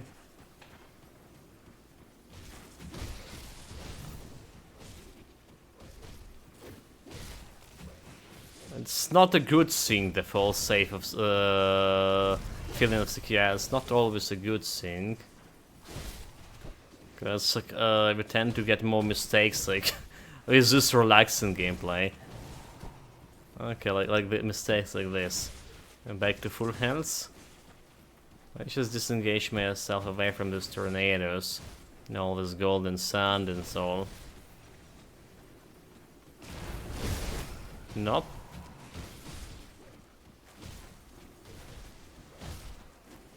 More tornadoes over here. So half the way here.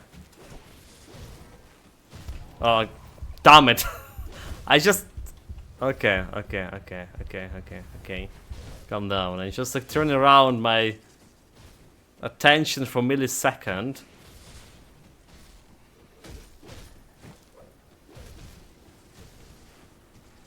Come on, this is a good place for a little bit of extra damage here.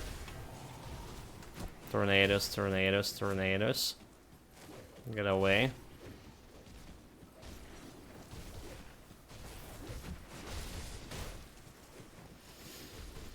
You know, if you compare to previous build, the Panetti Vitality build, and we were fighting him as long as this, but we also need to turn around and shoot him, and my trigger finger was like so tired after that. We did like we also died when the boss like reached 2 million or something. I was like, yeah, fuck this shit. It's like we did make a player mistake because how tired I was running and shooting. So like compared to that, just running, easy peasy, no challenge. Okay, stay away from tornadoes.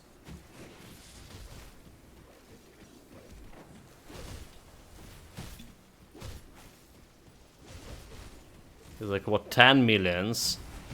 Yeah. Only 1/3 left of his health.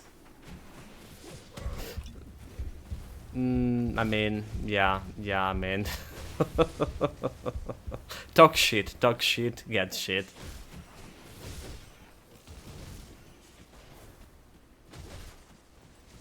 That was very dangerous. He crit me, did he?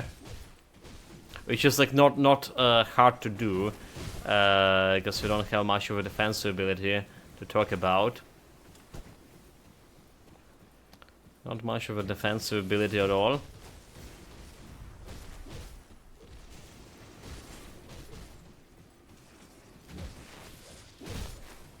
And then like all that extra physical damage he's dealing.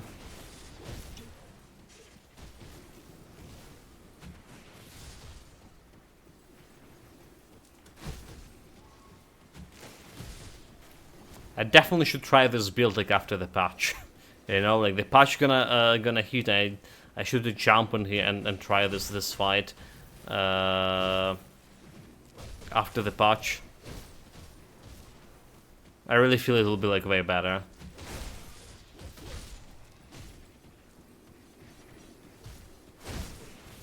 Okay, running. Like we need this like, you know, epic music, like Eye of the Tiger or something. Yeah. Too bad we're not doing like music stuff on stream. Okay, run away. I pressed all the buttons I could. Yeah. Tornadoes. Intensifying. I was watching the forecast for today and there was no fucking tornadoes. They lied to me. Apparently, however, there's a lot of sandstorms in my area been prognosed by the forecast. Something that we don't have like much here at all. The sandstorms, like sands from Africa.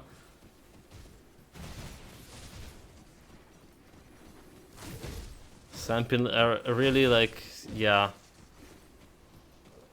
I can't remember if we had like any deals with sandstorms here. Can press this. Let's pretend this death never happened. Too close. So how much? He's like on his last leg, right?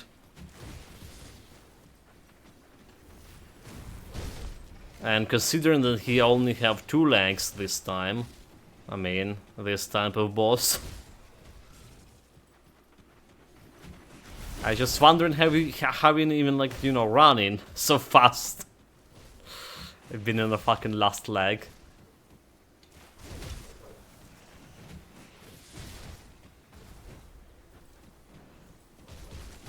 Okay, getting too close to the tornadoes. This is area free of tornadoes. 4 millions. So yeah, like Panetti build died on 2 millions. Can we do better? Can we die like with like 100k health left on boss? Oh, that would be epic.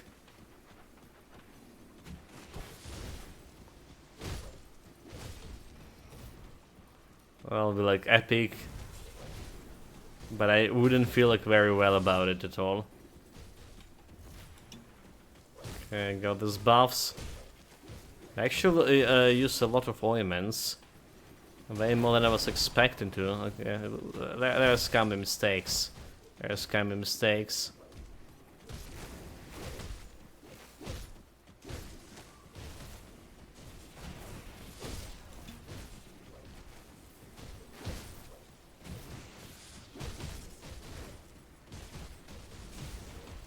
I'll get a little bit closer. The Twin Devil's attacking. Get out of me. He's such a cheat. He has a passive pets and attacking for him. Like his normal damage not enough.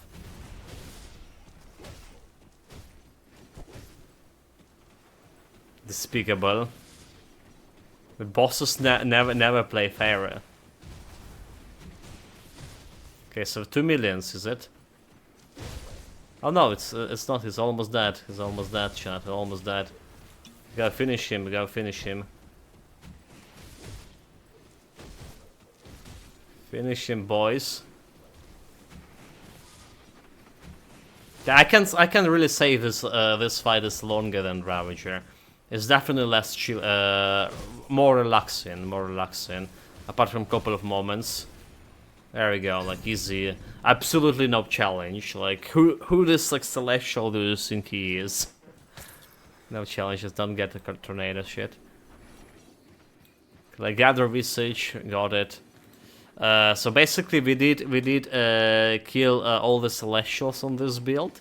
I would say the Mogodren was like very easy, like super short fight, and we did perish a couple of times fighting Caligadra over here and a Ravager, which is were player mistakes, were my mistakes, but that's also saying that build is not really ready to face tank. One mistake, you know, in your positioning and you're running around, because you need to run quite long for those fights, and I would say we can still consistently kill the boss, but I need to watch for those mistakes. So again, there was a different version from of the build from Don Petru that he proposed us to us yesterday by looking at this, and he got like this, for example, a prismatic diamond, right, with prismatic rage, damage absorption, right, and stuff. So this is a little bit more defensive oriented compared to what we have here. A little bit more. Will it be performed better? I doubt it, because we still have this 5% physical resistance. Physical resistance of his buffs. Yeah, still like 5% physical resistance there. And I'm not showing. Okay, oh my god, I'm talking about this, but I'm not showing the browser. Did I?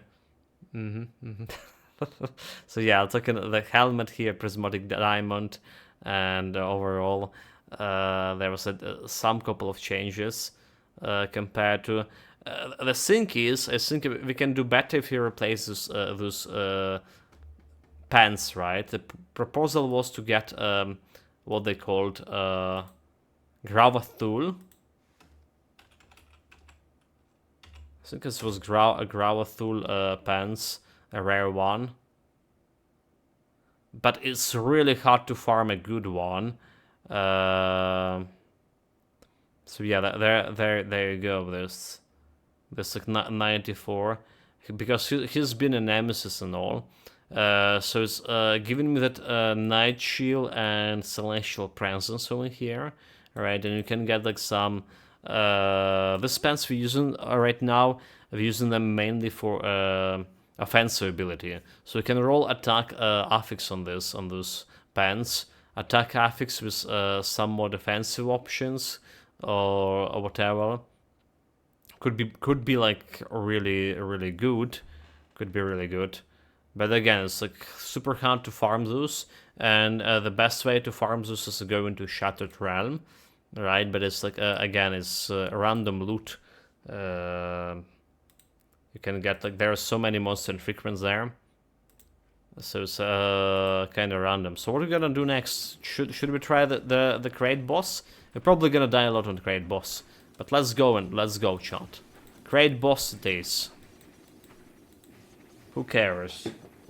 We're at least gonna be showing that I'm not fear of this big mini. I don't have a fear of boxes.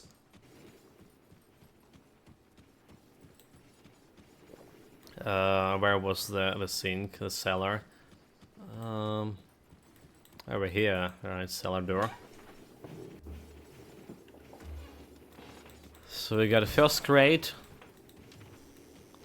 We have some loot here along the way.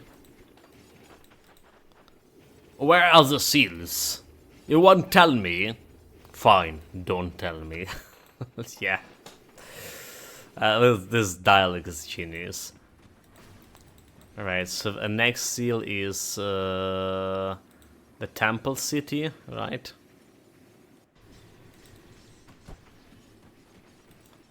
Next seal is Temple City. There's also the John Bourbon scene, but this could be like a very long, you know. Skill's not ready.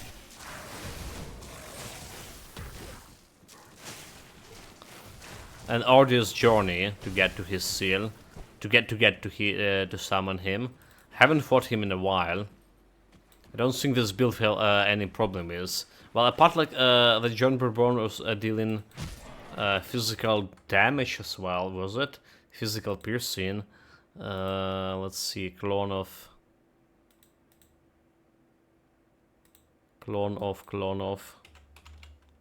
Okay, it's item. Okay, we need a monster database. Hold it. Okay, clone of John. Okay, there it is. So there's a different kind of clones here. There's a different frozen, tainted. Alright, a normal one. A normal one is.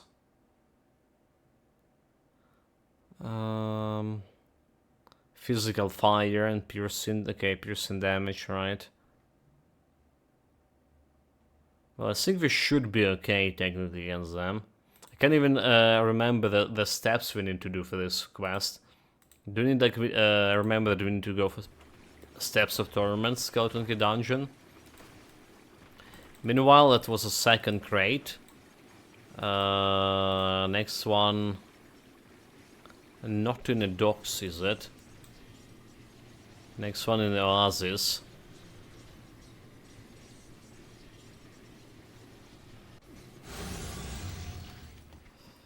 Next one is the oasis.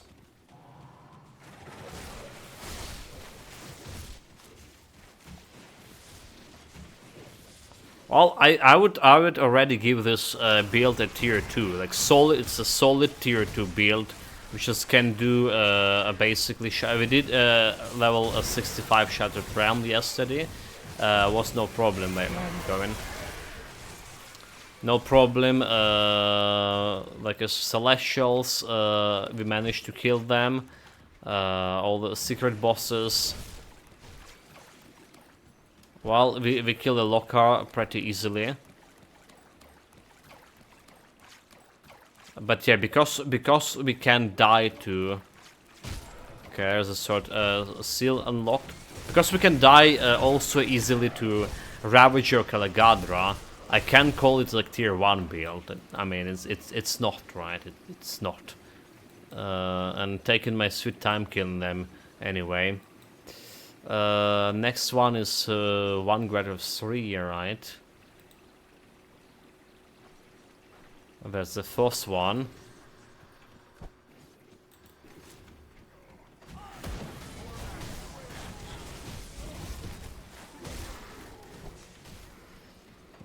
This way over here. This I remember where those crates are, surprisingly. There we go. That's number 4. Alright, number 4. Number 5 is in wait, was it like 5 or 6 then? Oh, 6 or 7, I mean. It was 6, right? So number 5 in somewhere here. There was a tomb.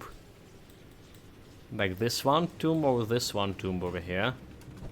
Okay, this one I have like the most trouble with remembering.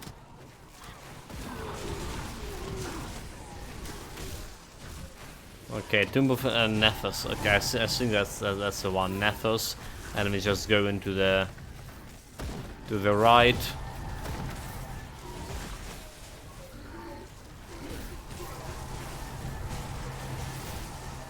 Like over here. Okay, over here, the crumbling wall.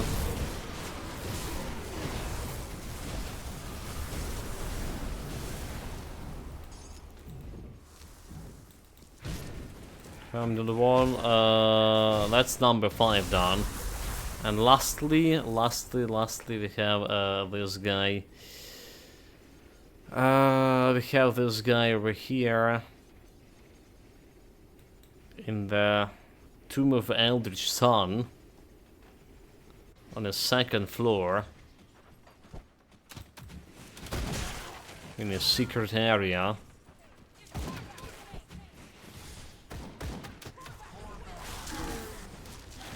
Korvac's sake. They don't know, don't they? Korvac already dead.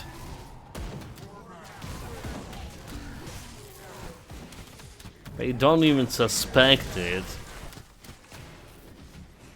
Pitiful, pitiful cultists. Okay, round. I can't do that yet. Again, I can't imagine how we're gonna get through the maggots to begin with. Yeah, maybe we're gonna perish on the maggots right away. So we can use a potion to remove my auras. But then I need to kill that maggot, right? And the summon one. And I don't have like any attacking abilities without without my auras, like no attacks at all. I will need to summon a Paz, but Paz's gonna attack another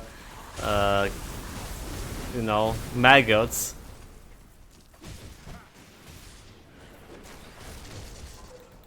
And those guys will kill me. Oh well, we'll see. There we go.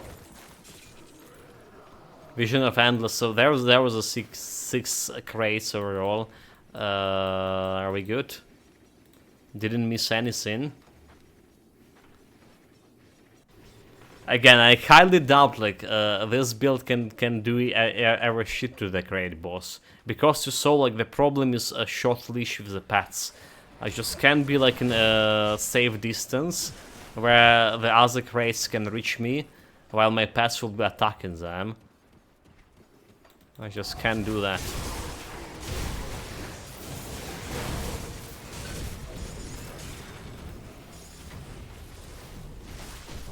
Okay, is the totem? Okay, it's a little bit farther away, is it?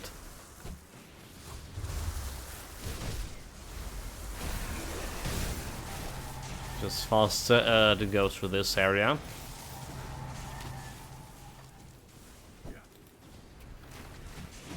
That skill's not ready.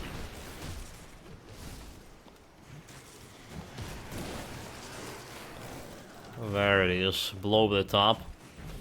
And now let's not die to the desert sands. Okay, we do have clusters. And then my pets actually can life leech. Alright, so they can life leech these boys over here. So as long as I have those guys pursuing me, I just can go through the desert. And they just provided me with health over here. Yeah, we're not dropping my health that much. The problem is remembering where the shit is. I feel like this was like somewhere along the way over here. It's close to the H over here.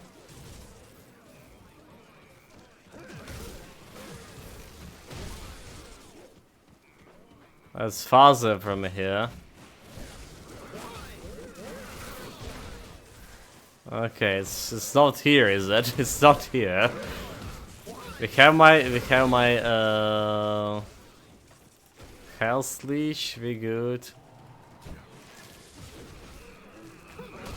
And there are some potions too. It's over here, right? It's over here.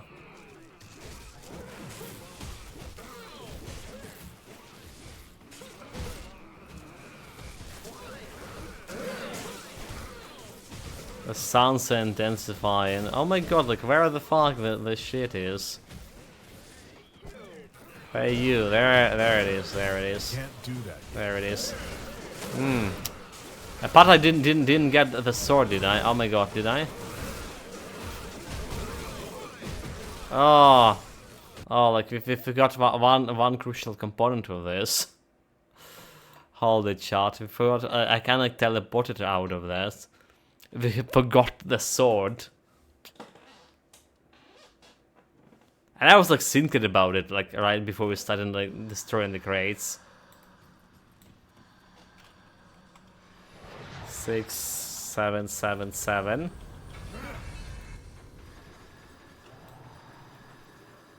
We just need to stay here for 15 seconds.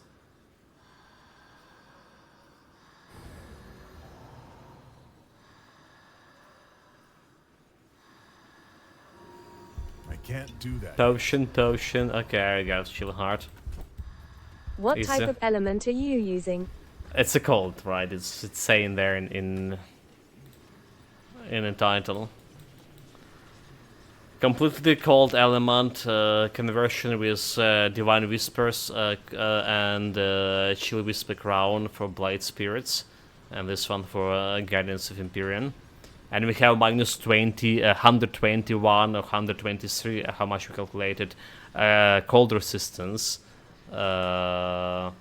I mean, like, we reduce an enemy's cold resistance by minus 123 in a best attempt, right, in the best case. So the damage is there, the damage actually is there.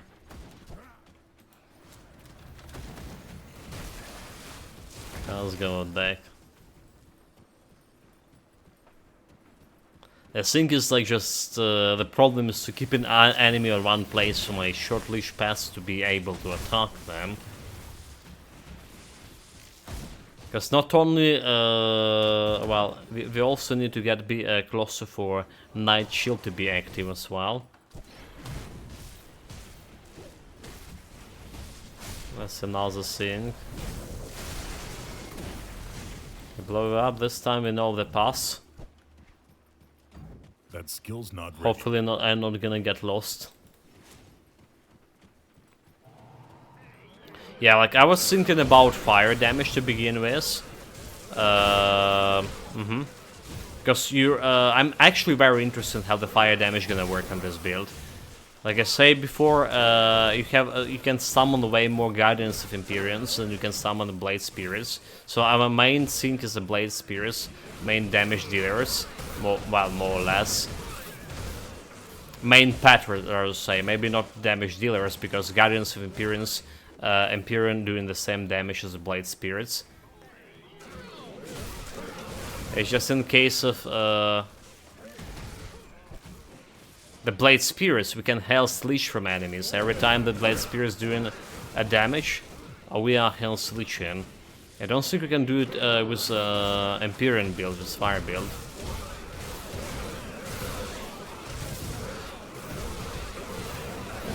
I mean, you can, okay, so like you can get something like this over here.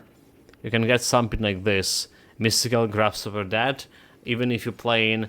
Okay, maybe not, because you probably will be using two-handed weapon for fire damage build. Yeah, for fire elemental. So we have a 3% of attack damage to health on Blade Spirits over here, but we also have 10% of attack damage to health on my set over here, which looks significant. Okay, yellow and green, blue. Oh my god, blue, white, yellow, green, blue, and purple.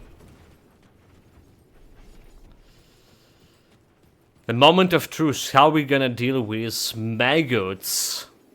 Oh, look at this. They deal in additional physical damage when we have only 5 physical resistance. Wonderful. Wonderful.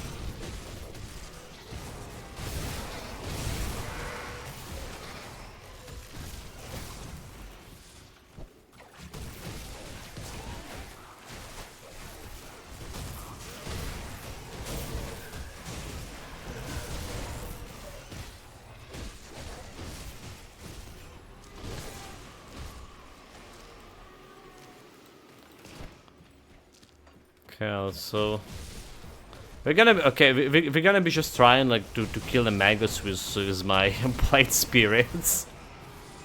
Let's see how that's gonna work or not.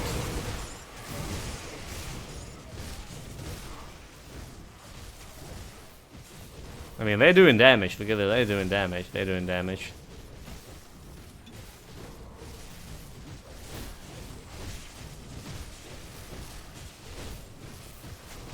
Every time we like attacking those guys, they're just getting slowing down here. Okay, okay, okay, we can do it. Slowly but surely we can do it. I think I need like to go and pull like all the maggots here. So we're not gonna be wasting the time.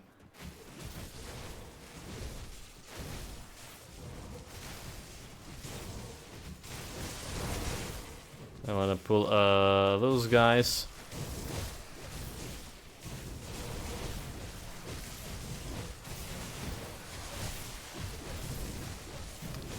Go show them who's the boss here.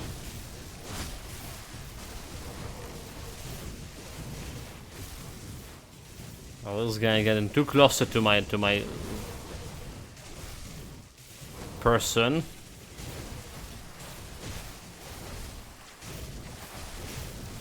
Okay, I got too close. What I'm doing? 50k crit. That's okay. That's okay. I wonder if my highest damage increased. Yeah, what, on 140k? So like, I'm the guy who doesn't have like any attack to begin with. But somehow dealt 140k greatest damage. Probably with that chill aura. Okay, okay. So, okay, still 140k. But that's counter increased by 3 today. Fighting the Morgadran. Okay, pull in more worms over here. Pull in all of the worms over here. Go get them, my blades.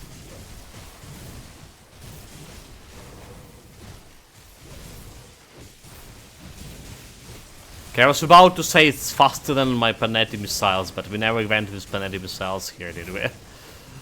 It's actually maybe faster than even if it was a force wave build. Cleaning the maggots, I mean.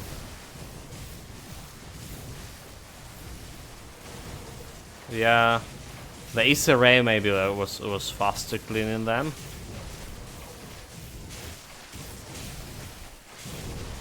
But we're doing a good job here.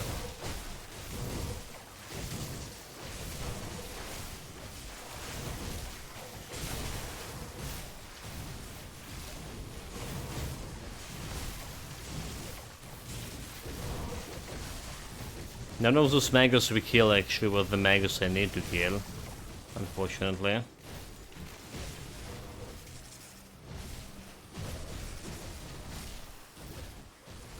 Okay, one left. So there's plenty of them. There's those guys stuck in the bushes over there. Okay, there are the beast. There's a beast. So we don't need to clean any of those guys anymore. I just jump through the portal.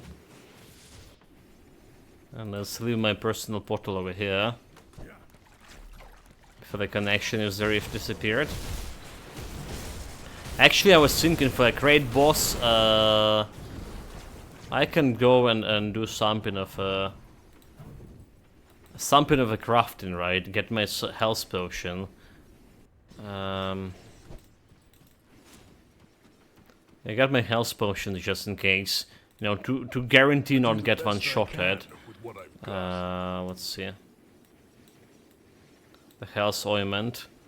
The Underslave.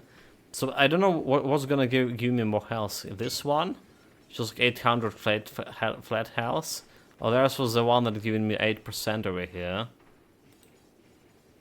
I mean, I can use both of those right now, but if you're playing it in the next patch, you only will be able to use one of those. Okay, it's a 2.5k health over here. Yeah, so in next patch only one will be able to, you'll be able to use only one of those. Just a little bit of heads up. Okay, so I'm not expecting we're able to do much with the crate boss here. I'm literally not expecting. Just to check out how bad it is. How bad it will be. Yeah. For science chart.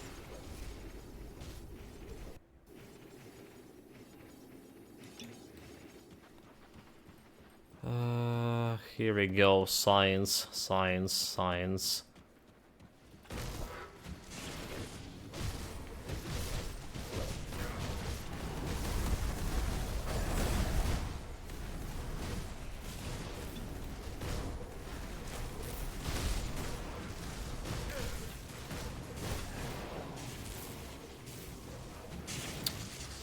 Yeah, like that's like his crate is too close, but I can go and attack him over there. You know, you see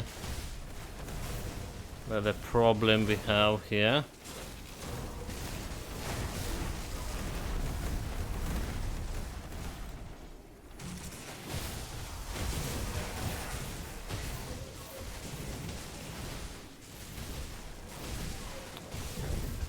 And we got.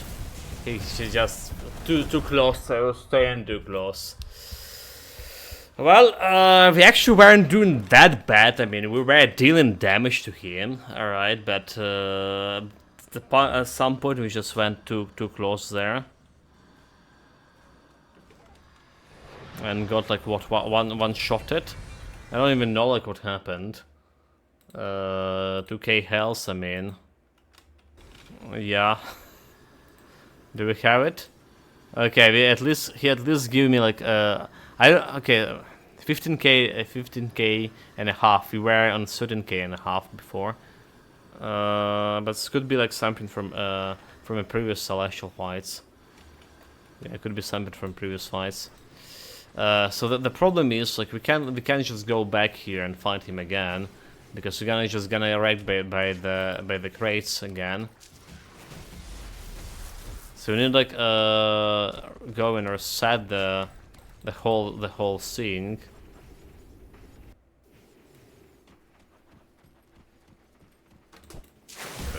I mean, I can't even like pass those boys, can I?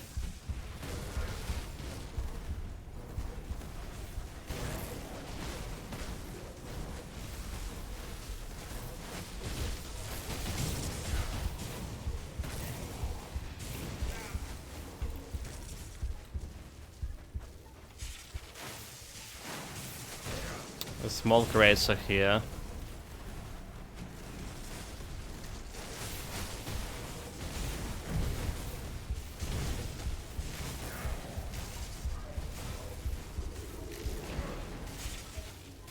They are here.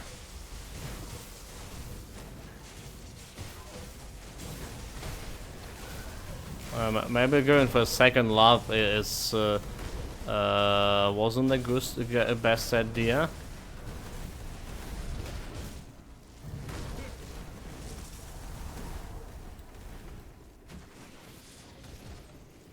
Well, we're doing something. Okay, they are here.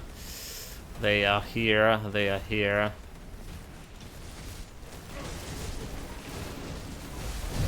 And then we got hit multiple times here. I don't have my okay. I don't have my shit anymore.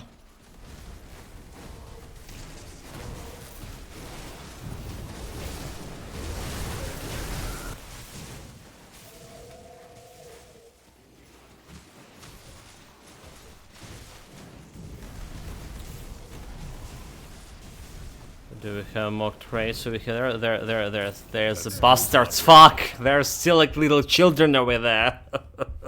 Okay, you know what? We actually can do it. I think we actually can do it. You know what? Like, yeah, we were kiting him pretty good. I think, yeah, we can do it, chat. We just need to reset this. Alright. Spam little crates here. Okay, let's do it.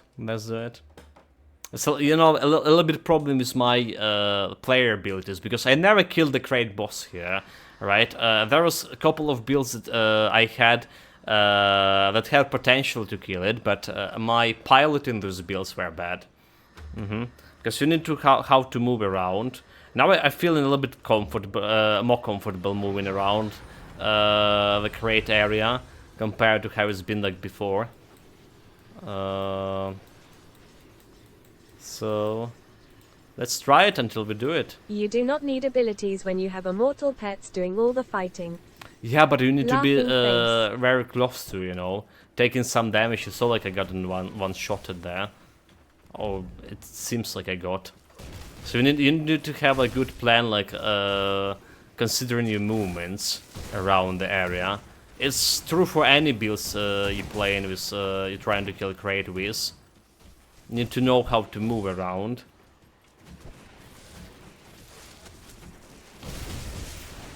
Just put everything into def up to 5k or so. I don't think that's gonna work, mate. I don't Safe think. thing, laughing face. I don't think that's gonna work. To be honest. 5k defensive ability. I don't think that's gonna work. I mean, we had like and armor. we had like what 4k, almost 4k defensive ability on the warlord, did we? Pretty big thing, and a lot of health too.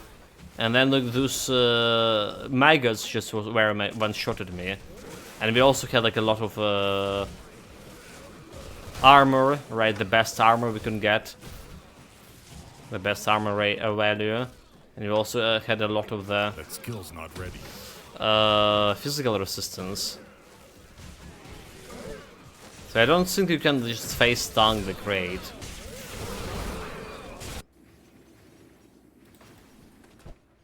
I don't think you just can do that. I can't do that yet. Okay, we still need to go through the maggots here. This could be annoying.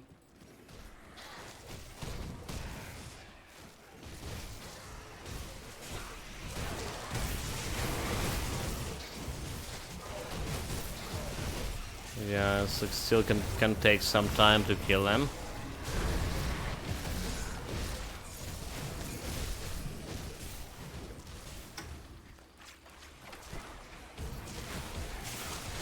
Let's try to pull as many as possible, right, with one go.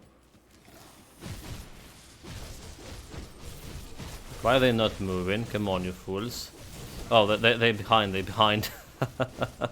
There was those guys behind. Oh, there was another one behind. Come on, come on, come on. What are you doing? Stupid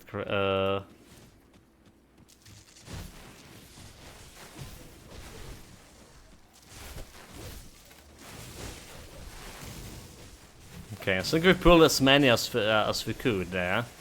Did we? Do it like coming from behind, coming from behind. This is cheating. That's a lot of maggots.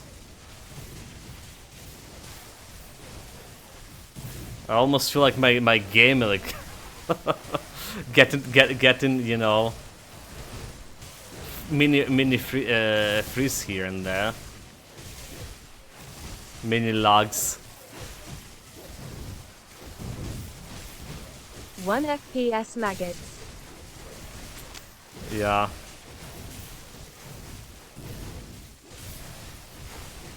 Those things are nasty.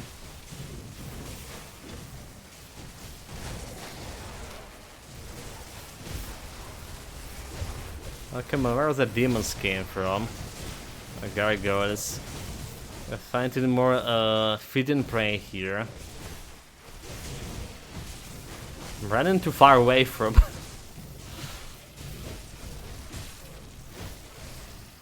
from the place. Okay, we good, they're almost dead.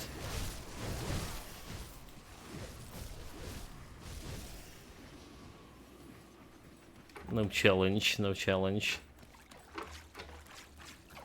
But I didn't have the right maggot among them. There the guy, is it? There we go, there we go. There we go. So here's that. Let's get the potions, right? I got the potions. Got the potions.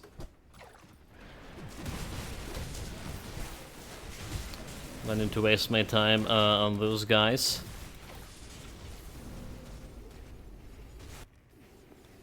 Okay, here we go.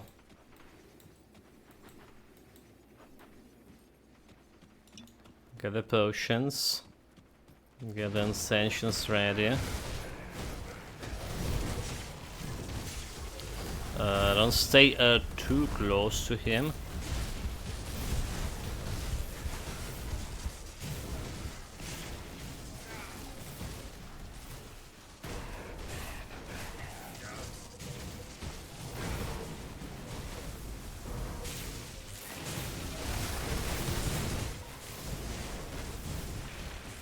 Okay, we're good here.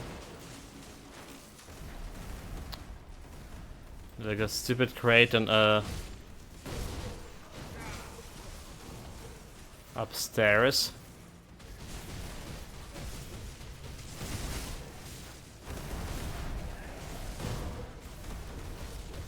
I'm getting a little bit nervous with this.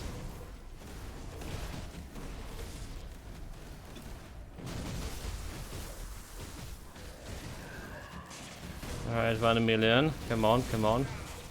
I can do it. Can I go for a second lap? I think a second lap will be like too much right there.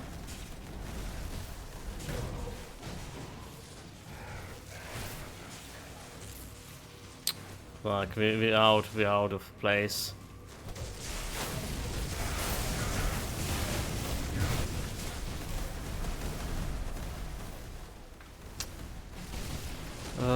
Okay, he's almost there. I can't do that yet. Dude, come on, get up here. Get fucking up here. Oh my god, really?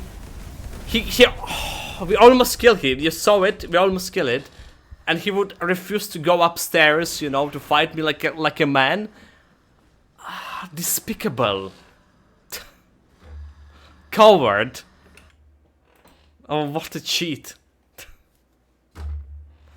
Okay, I mean, like, we can do it. I see we can do it. It's just, again, a matter of, like, piloting this build.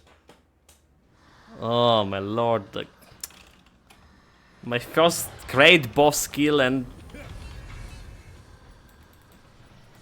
almost. As everything in my life, we can define it as almost.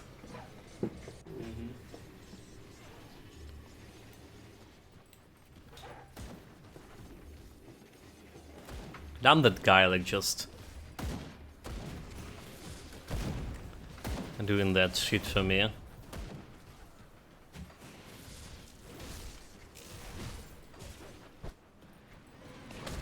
Okay, a third time the charm, they said.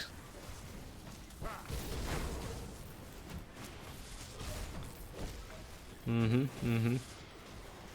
skill's not ready. Let's see how charming we are.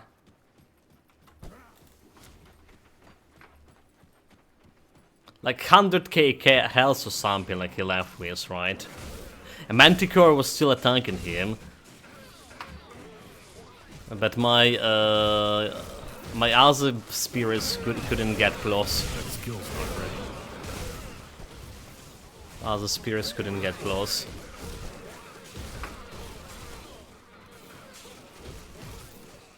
I should have just run like faster, you know, so that he would get closer to. Yeah. Okay, and I'm thinking about I should have just run a little bit farther down.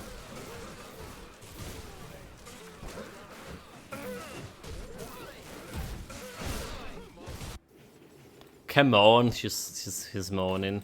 That Okay, skill's not ready. get the portal here.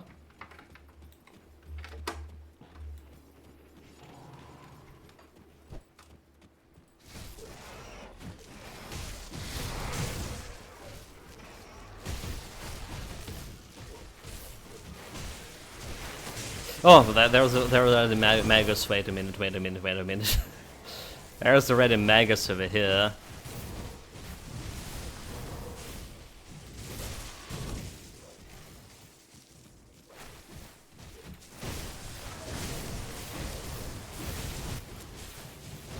I want to get as many as possible in one goal. It's not really that many.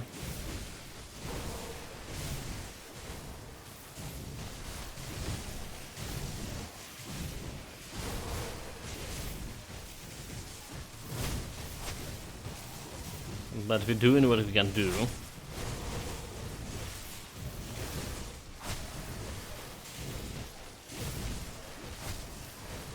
Yeah, literally can imagine me trying to sneak it with Zeus that you go Icar. That's absolutely not gonna work.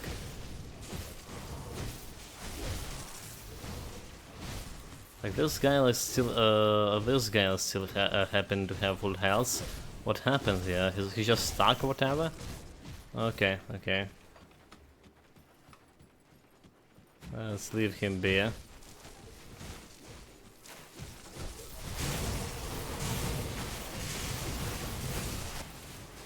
Did we not get the right one? Okay, there was no right one. There it is, the right one. There he is. The gate of hell is opened. And okay, we just running past. Are we? It's like, don't touch me, don't touch me. Don't you dare. It's pretty like pointless to have a portal over here. Just saying. Get the things. That skill's not ready.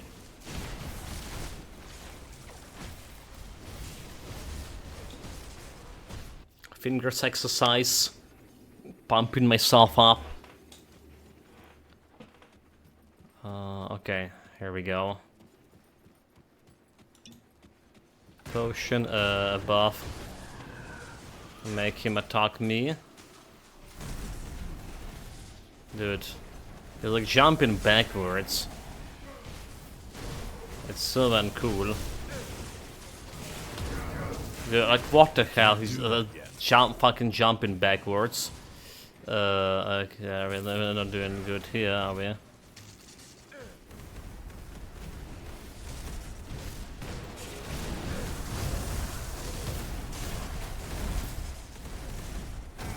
Okay, that was like absolutely not good. Didn't done any damage here, and we go in a lap. So that was pilot mistake, I guess. Dude, like stop like hiding behind your fucking crates. Come here and find me fair and square. Oh my lord, like he's not even there. Oh, okay. So we did fail it, pretty much. Running around here, we did fail it. Yeah, that was bad attempt. Literally didn't done zero damage to him. Like one more time, chat. Like I think this build have a really. You saw, like we almost killed him in a previous try, so we do have a potential to kill it. My execution here is what we're lucky. What's yeah. What the problem is. Just not kiting him good enough. Also we're out of the potions for health. Oh, let's get the health potions here. What brings you to my forge? Potions. Potion, do you have it? What do you need? The Underbog, the jelly thing. Where it is, essence, okay. If There you we find go. any blueprints, bring them back here. Still have everything else we need.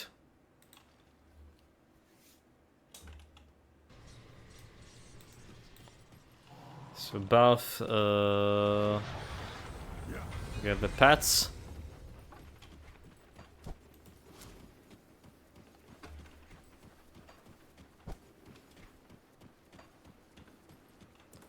And do it again, but better this time. Yeah, you know, like, I was probably staying too close to him, right? I can't stay too far, but can't stay easier too close because he's jumping back like that, right? And that jumping back, absolutely devastating. And he jumped back twice, so my pets can attack, he jumped back, and he spawned more crates, which is like my pets went and destroyed, which is also bad. That skill's not So ready. to keep him in range that prevent him from jumping back, but at the same time giving my pets enough like leeway to attack him.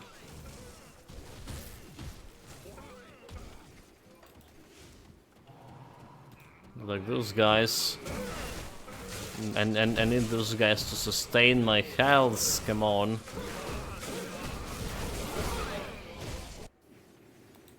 Okay, once again, we put in a portal over here.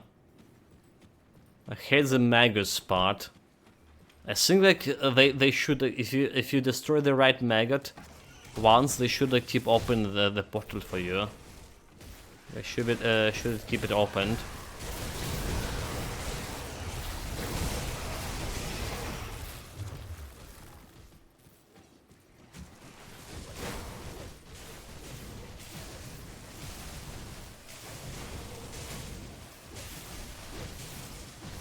That should be just...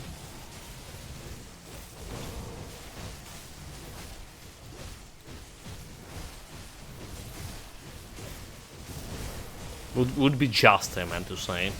Anyway. Still like need to bother with the maggots. I'm getting pretty cold right now. I wasn't like using the heater today. Since I saw like sunny day will be just okay, but yeah. I feel like my hands like super cold here.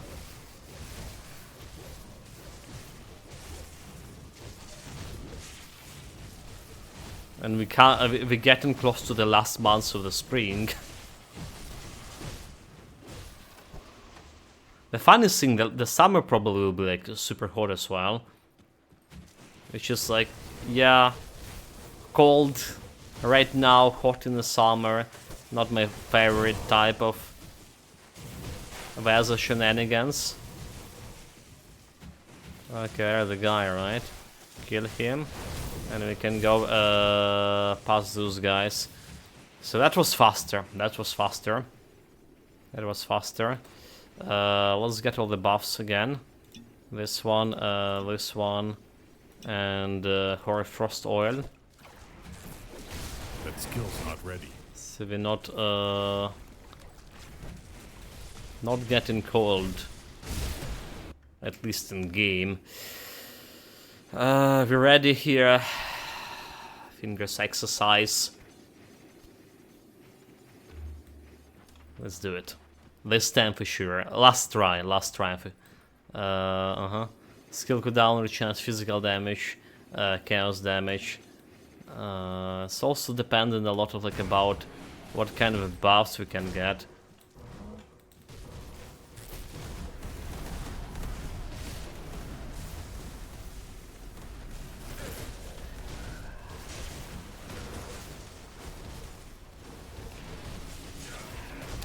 We're doing fine so far.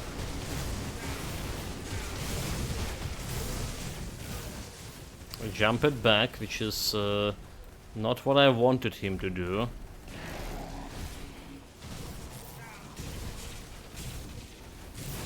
Fuck. Overstaying my welcome over there.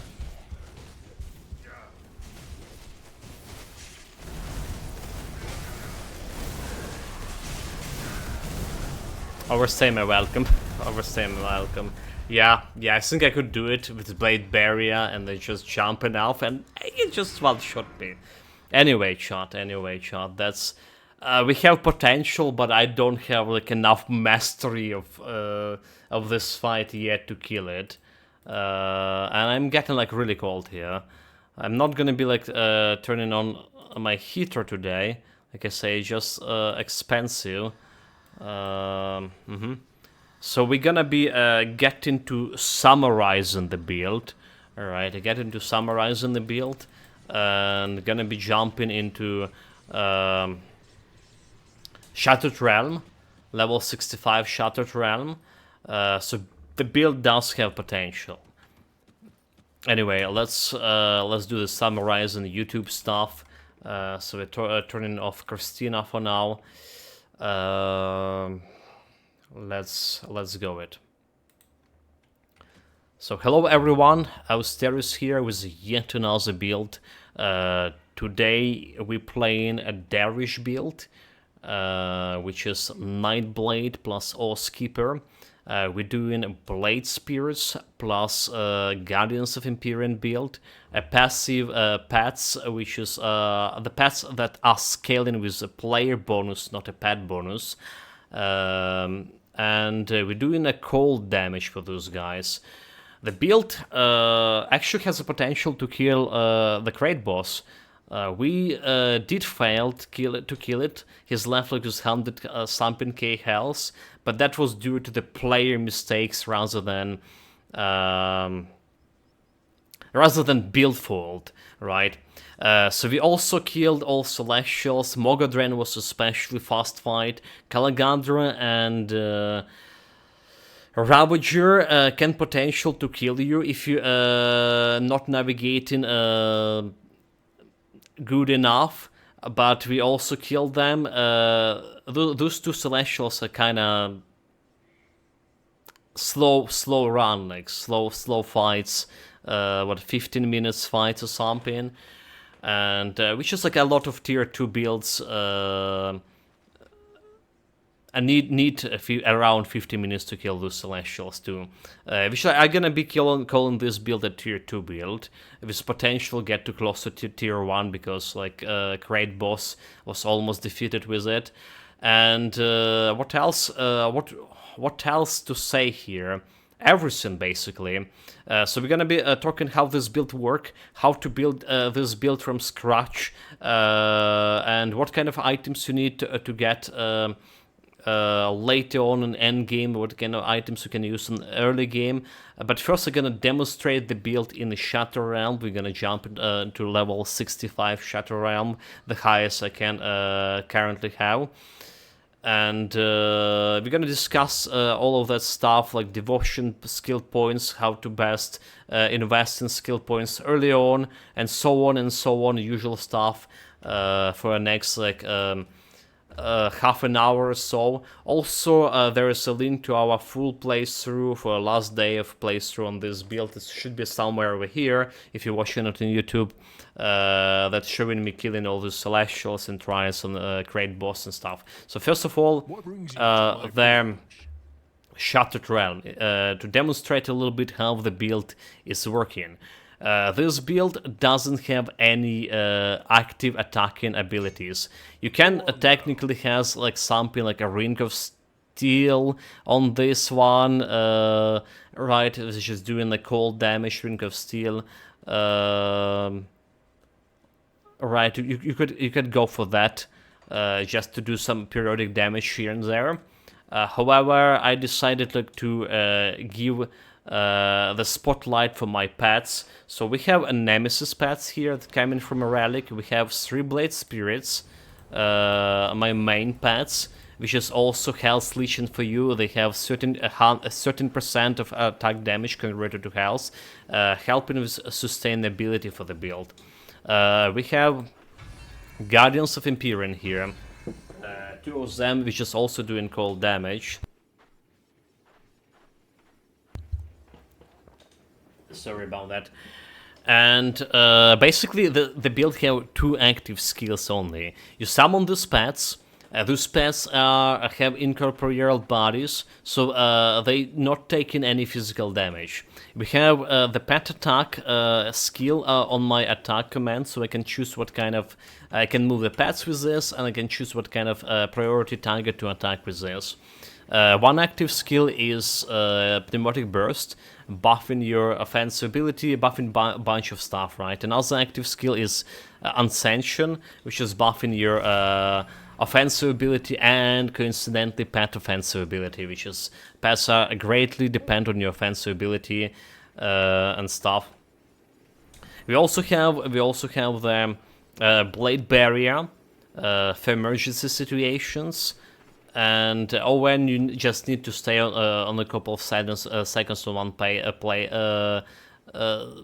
so the pets can attack the boss on one place, utilizing all of those abilities they have, like Elemental Storm from Rovari Crown. Okay, and we also have the Hoarfrost Ointment for reduction physical freeze duration, because this is what the build lock in. And Ice Blood Oil, you can buy it from Brotherhood. Oh my god, the Necromancers, right? What the Brotherhood called? Death Visual, right? Death Visual. And those guys give you additional 50% to cold damage. So let's go with Shattered Realm. The Shattered Realm spans eternity. Offer Celestial Waystone, level 65. So the build have a decent cleaning speed. The build have a decent survivability, especially in the later iteration of the build, when we jump from 13k health to 18k health. And it was one of the fastest build I played on the ultimate difficulty. So level 1, level 50 ultimate difficulty, we went like so fast there. Faster than Izarei build, faster than Force Wave build, like super fast. We also get from level 1 to level 100 without dying on legendary difficulty.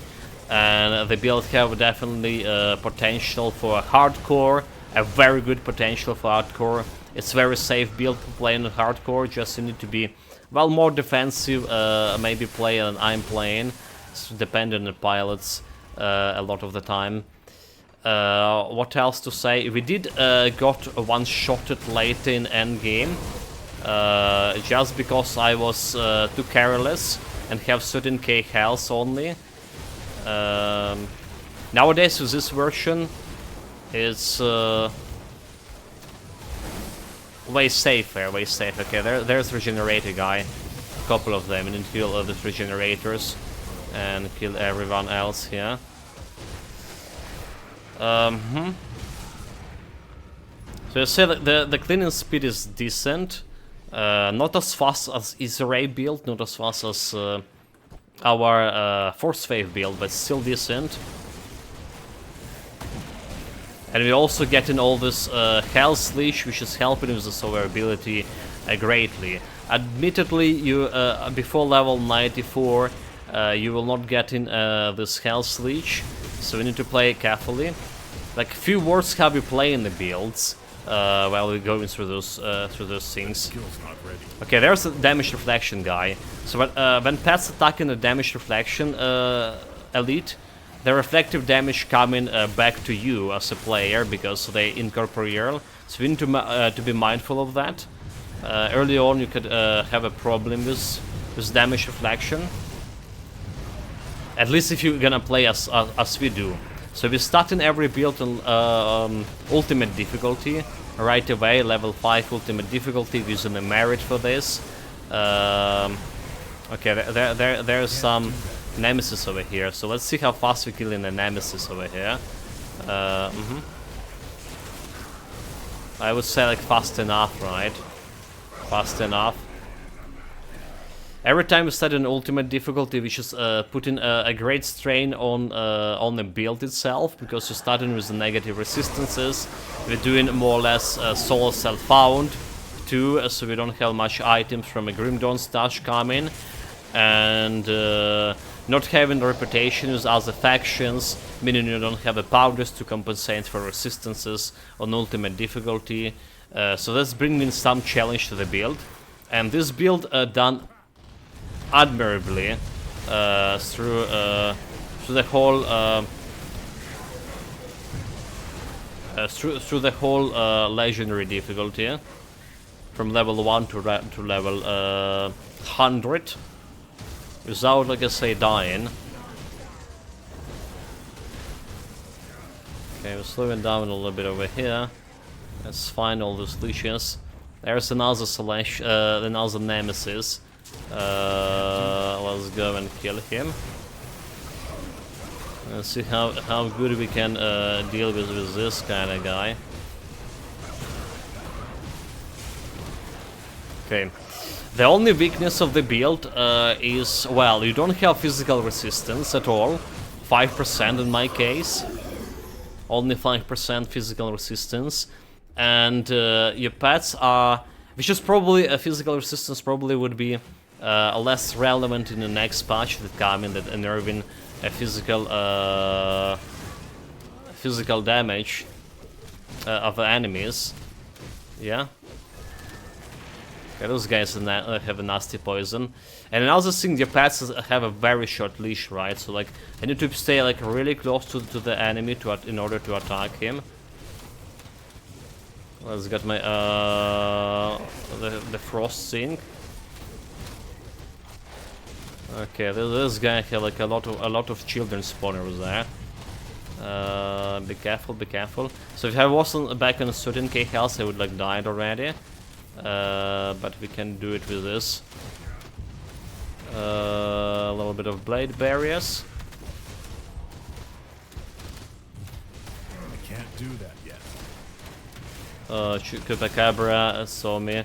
Okay, we pull all of them. Like we doing some shit, pulling all of those guys.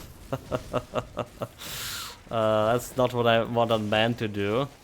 I swear, chat. That skill's not ready. I swear, that's not what I meant to do.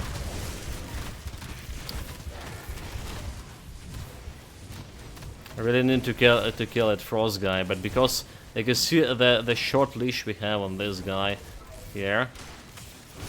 I can't do that yet.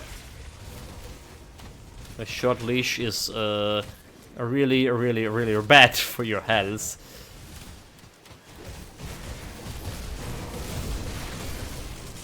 That skill's not ready.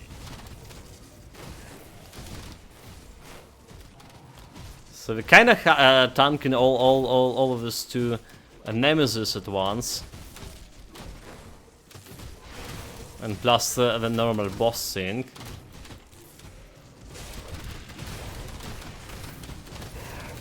Okay, kill him finally. Come on, come on, come on, come on, come on, come on. Did we do it? Okay, we got him now. Yeah, we got him. We got him. We got him. So level 65. Shattered Realm, not the fastest Shattered Realm created for sure, but we can handle it pretty well, yeah. Which is what does matter, huh? Can handle it pretty well. Well done. That's enough for this. So now let's look at the stats. Let's talk how you level up this build, and let's talk about other important aspect of the build. Well, but I'm looting first, right? I'm looting first. Two blueprints, which is good. Which is good. All right. So jump into the fun part, or was it this fun part? So what we have here, resistances wise, we have enough resistance to face tank Mogodrand, more or less, plus 73 over lightning resistance here. Poison resistance was a big problem for this build, as well as Ether resistance. We're good on chaos, we're good on stun resistance, just enough to take it. Our defensive ability is kind of low, 2600, but we do have Night Shield, right, minus some offensive ability, 106 from Night Shield, and we have minus 196 offensive ability from a Rumor over here.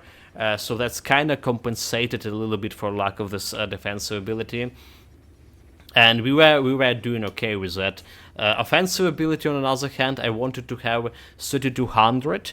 I thought it would not be enough otherwise to fight the Celestials, but the Nemesis pet over here, he has 150 reduction target defensive ability, and every time we press an Ascension, we have almost 33 offensive ability over here. That was enough to consistently crit all of those Nemesis, all of those Celestials guys, like Mogodran and stuff. 18k health. Attribute-wise, a lot of my builds, if you watch any previous of my previous builds, this is like already 16-1, so a lot of my builds invest in the physique heavily. Most of attribute points go in the physique. For this build, we actually only invested 36 points into physiques, while most of them went 71 into spirit, and that's provided more damage for my blade spirits, for guardians, because they do cold damage, and the cold damage scaling with the spirit over here. But secondary, we had quite a decent amount of cold damage bonus here. 3169, make it 3219 when you use their Ice Blood oil. Decent amount. Like I say, our physical resistance is what's one of weakness of the build, but should be better. It should be better in the next patch. It didn't bother me that much, except the Calagadra and Ravager fight. Calagadra could one-shot me if I stay too long on one place, for like 1 second too long. And but we were doing okay with, even with 5% over here. There's a way to increase your defensive options, especially if you're planning to play it on hardcore. The build definitely, since we played it ultimate and get from 1 to 100 without dying, playing it on normal for 1 to 100 should be way easier. So what do you need for this build early stage, right? Unfortunately, there's not much of like items you can really get for this build early stage. They either like hard to farm, or you need to get like decently far in a game to farm them. Alright, so the easiest one is the Scarab Shell. You can farm from a bunch of scarabs in Forgotten Gods DLC, right? So it's giving you +2 to Blade Spirits, and giving you that bleeding damage to Blade Spirits and additional critical damage. Alright.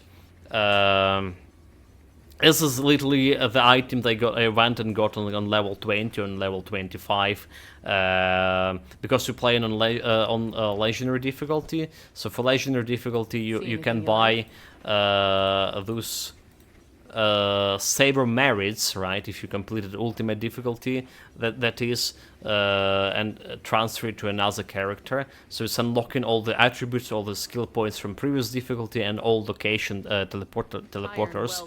So you just drop in on lower difficulty, teleport on Forgotten Gods DLC, killing a couple of scarabs, getting a shield, and you set on. Another item you want on this build is Ilgor Eternal Vigil. You can farm it relatively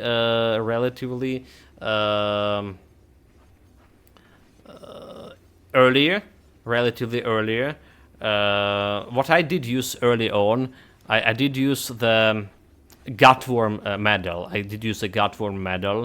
I don't have it here, do I? So that was helping, because you only converted your old damage to cold damage for this build after level 94, right? or rather say on the level 94. So you need to do your blade spears meanwhile doing piercing and cold damage. Guardians of Empyrion dealing physical and fire damage, and Nemesis dealing you piercing and a cold damage too. So we need to stamp in and buff mostly piercing and cold damage early on.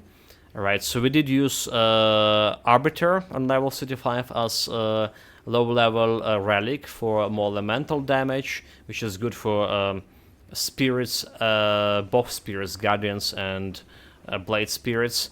Alright, you can craft yourself Legion Waste Guard, which is giving you +1 to Night Blade.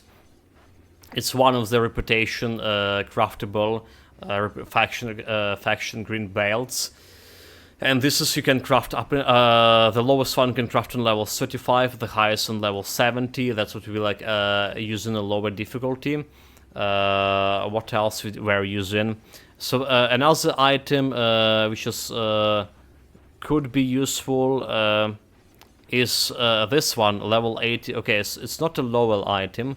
It's level 70 of a tool item, the Cowl of a Blind Assassin. You can even get a set for this, and this is giving you like +2 to blade spirits, and one of those like a blades, maces or blades, maces in this set can give you additional +2 or +2 to blade spirits. You generally want to get your blade spirits to 24 out of 16 as fast as possible. Because then you add in +1 additional blade spears to your rotation. Okay, so like that's a good craftable. Alternatively, you have like level 82, or it's like level 65, like Herald of Amanok, plus 2 to blade spirits. What else you can get early on? That's more or less like all the items you can easily get early on. Alright, something that can give you, in my case we were using an access string for just for stats, because we need those resistances. But you can get like a better medal that giving you either +1 to Night Blade, like this one, the Bulwark's Pendant, +1 to Skipper. You can also get it like, well, relatively early, fast. That's like I say, easy stuff to farm. Easy stuff to farm. There's some harder stuff to farm, more or less for late game, which is the grabber tools, leg guards, the pants, depending on what kind of like affixes you can get with those pants. It would be like way better than whatever I can using right now in endgame, right? So skill-wise, you absolutely want to level up your blade spirits as fast as possible. If you're playing on normal difficulty, you can go like level up Night Shield fast. It's gonna kill you, like gonna give you quite a decent like cleaning potential. But what I did, I just on level 17 here, I got a blade spear, so I just on normal difficulty you probably need level 20 to get first point on blade spears. On legend and ultimate difficulty you need 17 levels to get blade spears, which is you get basically instantaneously with a potion of experience. So blade spirits, and they were delivering. So I had all these 2 blade spears very early on, level 20. They were just massacring everything on the ultimate difficulty. Like I said, the fastest build I played from level 1 to level 50 on ultimate, and that's a fact. So what else you need? You generally concentrated more on Nightblade first and foremost. In the first like 40 levels or something. You want your Pneumatic Burst. So you're getting that bonus to offensive ability, which is very important to have on in early on, mid game as well on ultimate. You want like 1 pointer into Night Shield and Shadow Whale. You want 1 pointer into Blade Barriers. Alright, and you want, and after that you have all of those. You want to go and climb there, or skip a tree. First to climb into level 32 and getting all the points into Guardians of Empyrion, all you can, 16 out of 16. Right, and then you can, after that you concentrating on Celestial Presence when you actually need that resistance reduction. So that's how you level up. There's also a bunch of faction items that you can use on this build, like, for example, for when it's come to rings, the Devil Crossing one, physical damage and elemental damage, right? And some resistances. There's a lot of factions, but the DLC factions, like a Borough of Home faction, like some Forgotten Gods factions, that can give you plus something to Guardians of Empyrion. Alright, I never was able to get Guardians of Empyrion to 24 out of 16, so we can have 3 of them. So that's what considering early game. Late game is very tricky. It requires specific items for this cold damage to work. All right. So first of all, we need Conduit of Divine Whispers with the affix that converted your Guardians of Empyrion physical damage and fire damage into cold damage. That's the first conversion that happens. I was lucky enough to craft this with my second try. Next you have, you need to achieve Whisper Crown to convert piercing damage of Blade Spirit into cold damage. Right, we still will have like some bleeding damage. We can convert the bleeding damage, so that's kind of a little bit present there. But cold damage over here, it's also giving you more cold damage to your Blade Spirits, and 4 pieces of the set giving you again cold damage, frostburn damage to Blade Spirits, and attack leech. Right, attack leech. So we basically want 4 pieces of this set to get in this a huge survivability boost on legendary difficulty. I call it legendary because I'm playing Titan Quest a lot. On ultimate difficulty in end game. And there's another item over here, the Grasp of the Dead, that can give you more cold damage to Blade Spirits and more attack of damage converted to health on Blade Spirits. So that's the crucial items there. That's the crucial items. So 4 pieces of this set, which is helmet, breastplate, shoulder guards, and a sword, over here. We're gonna talk about augments a little bit later, well, shortly later. So the goal of this build to get us, well, like I say, as much as offensive ability as possible and as much as flat cold damage as possible. So your pets can crit consistently everything and can crit consistently those Celestials. With 3k or a little bit over 3k offensive ability and riding with Nemesis, you can do just that. This build also feature a lot of minus resistance reductions. When we're gonna be talking about skills in Constellation, we're gonna get to that. But overall, we get if the stars align in our favor, we can get minus 123 cold resistance reduction, and it's more than enough to fight any Celestials, which is the most of them have 90% cold resistance. Right, so whenever I check armor rating, I only have 95% armor absorption, and armor rating only 2k here, so that's why I'm saying this build can take very well physical damage. Anyway, so next item we have on this build is that Ilgur Eternal Vigil. It's not the best one in terms of affixes we got, but pretty good one. It's giving you additional 144 cold damage plus 60 cold damage from Hypnotic Burst Aura, so 204 cold damage right away. If you can farm a good one here, Illinger Eternal Rest, or Eternal Vigil, or say. There's Eternity, which we are running before we get actually the medal for 94. It's called Marks of Calaminous Desires. This one you can craft. And is giving you offensive ability.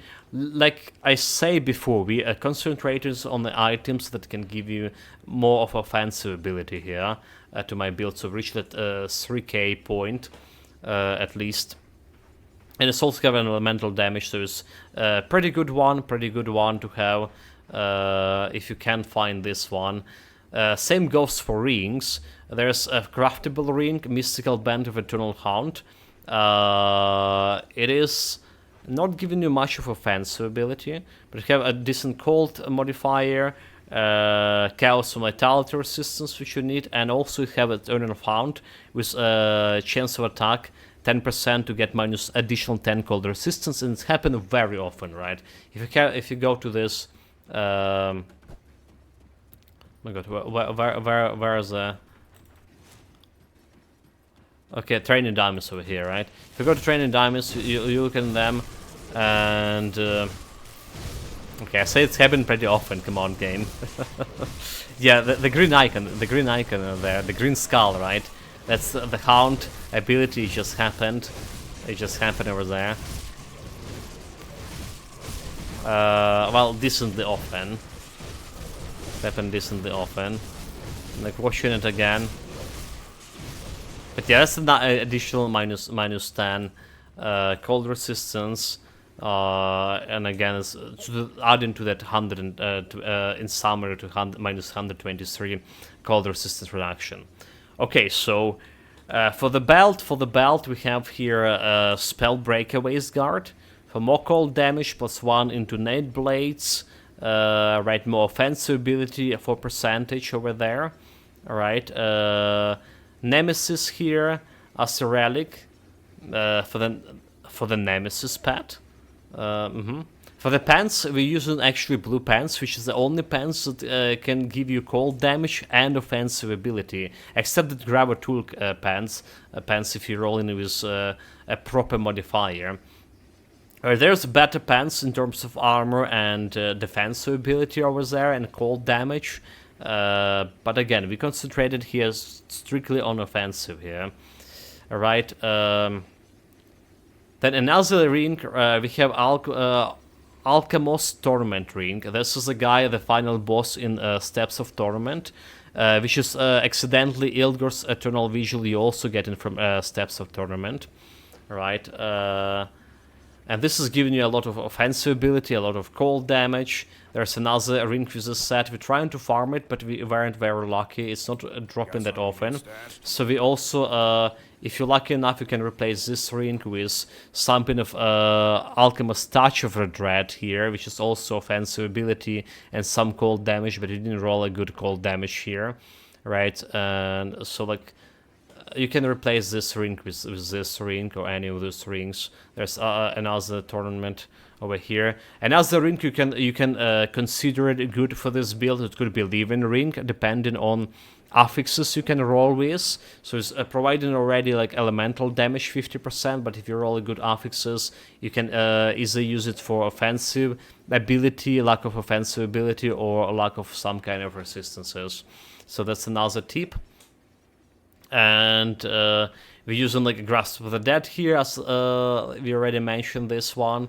And finally, the last pieces of this gear. Okay, there's the boots. The last pieces is a Dawn Shard Grip, which is, I would say, it's mandatory to have. It's giving you additional elemental damage to Guardians of Empyrion and more critical damage to Pneumatic Bursts, so you pass will crit for more.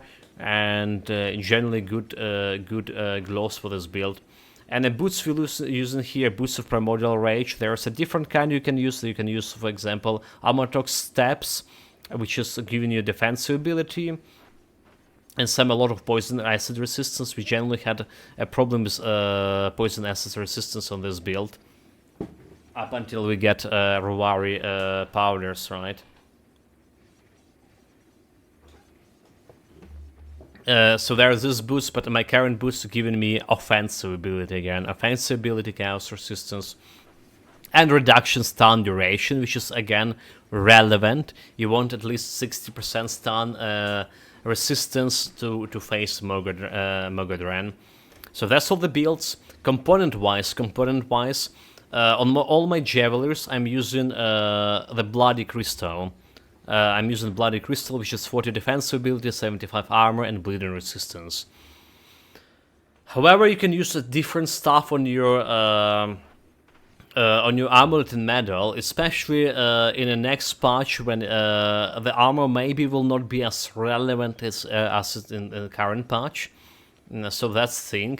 We're using a Rife Scream on all of those rings and Javelers and amulet. So Rife Scream is Undibok Cowan's augment that giving you offensive ability 75 and 50% the cold damage. Alright.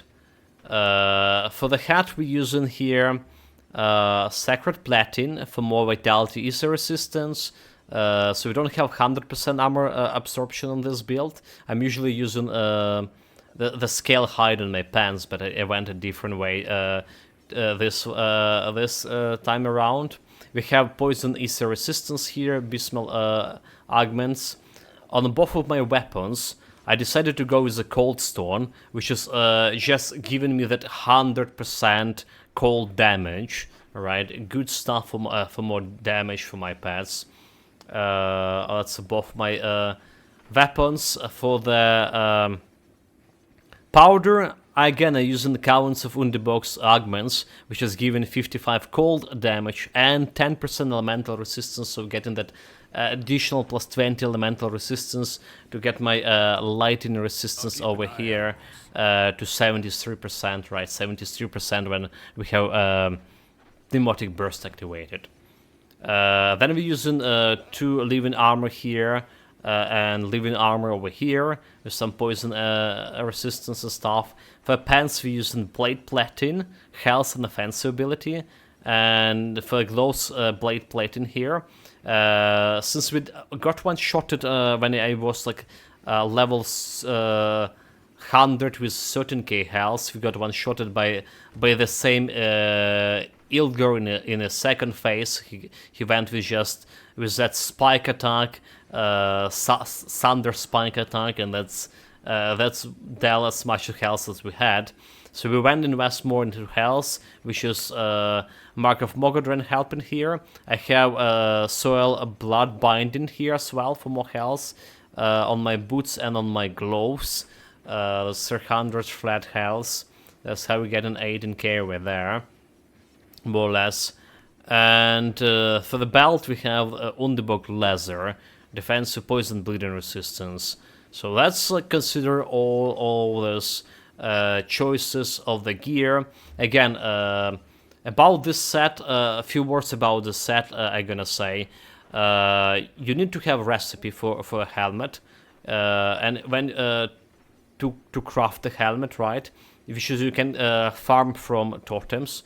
And when you have a recipe for a helmet, but you don't have like another pieces of the set, you either farming them from a totem, or craft 4 pieces of a helmet, and then in Forgotten Ghost DLC, after bringing a tome to this guy, to Cargon, he became inventor, and he get you a transmute ability, so you can get this item and transmute it in some same pieces of the same set over here.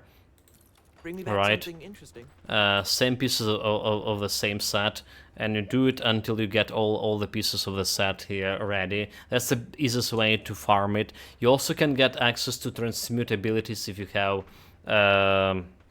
Crucible DLC, right? The inventors there have transmute by default. I don't know, however, if you need to have a Forgotten Ghost DLC for that to have transmute or don't. That's the question to answer here. And now we jump into skills, right? You saw my skill rotation, but what kind of like skills we using? The Nightblade being my main, more or less main skill tree. Again, Blade Spears 26 out of 26. Pneumatic Burst maxed out, well, as much as we could. Shadow Dance helping with my defensive ability quite a bit. And Elemental Awakening giving this like additional 37 elemental resistance, so we can use it for that Mogadren fight. It's also giving you more elemental damage at 177%. We also have Merciless Repertoire, plus 146 cold damage. It's something that we invested in later on, and you can jungle the points you have in the Merciless Repertoire with something else, going more defensive, putting more points into Phantasmal Armor, for example, right? Putting more points into Heavens or Clarity of Purpose, or if you like really struggling with reflective damage, because I mentioned when a pet's attacking enemies, all the reflective damage from a reflective elite shield gonna go on you. So we have this 15% reflective reduction here. It's just enough with my health leech. So next very important skill, Veil of Shadows, like keeping it around 5-meter radius on 8 points here. Night Shield minus 30% resistance. We went again with the Blade Barrier, how important it is in any like 9 blade builds. And our skipper we have against Celestial Guardians, Celestial Presence. Not only is giving you like a lot of this fire damage is converted to cold damage over here, right? So you see like 5600 cold damage and minus 28 elemental resistance, which is stuck in with a Night Shield over here. Then we have Presence of Virtue, a more offensive ability. Heavens, more health. That Heavens is something we invested later on to get to from that 13k to 18k health. And again, like the Rebuke, we talked about this. I'm using Unsanctioned quite often. It's like one of of 2 active skills after all. So you're basically trying to run around enemies in this build, doing a lap after lap after lap, and it's kind of pretty boring process. So it's something to press, a little bit more damage for your pets, 60% to all damage, and a little bit of offensive ability right over there, as well as protection from life leech and stuff for you, which is pretty good too. And again, you can play with Resilience a bit more, like going less damage from Merciless Repertoire and getting more like Resilience stuff, more survivability over here. So that's something for you, depending on your play style. I have more like aggressive play style here, and trying to get more of offensive ability and more damage overall than defensive options. So it's dependent on your choices on the playstyle here. Devotions. We have pretty standard devotions for elemental damage builds like a Quill, Scholar, the Candle, and Roari Crown. So that's another elemental storm, another flat resistance reduction. We're having it on my Guardians of Empyrion. Then we have a Crab over here, Constellation, just to have this elemental damage again, here 60%, and 50% over here elemental damage. And Arcane Barrier also, not really that useful, but it's doing the job. More useful will be to have the Wayward Soul over here with Chariot and Chariot Constellation. So basically how we invest in Constellation from start to finish.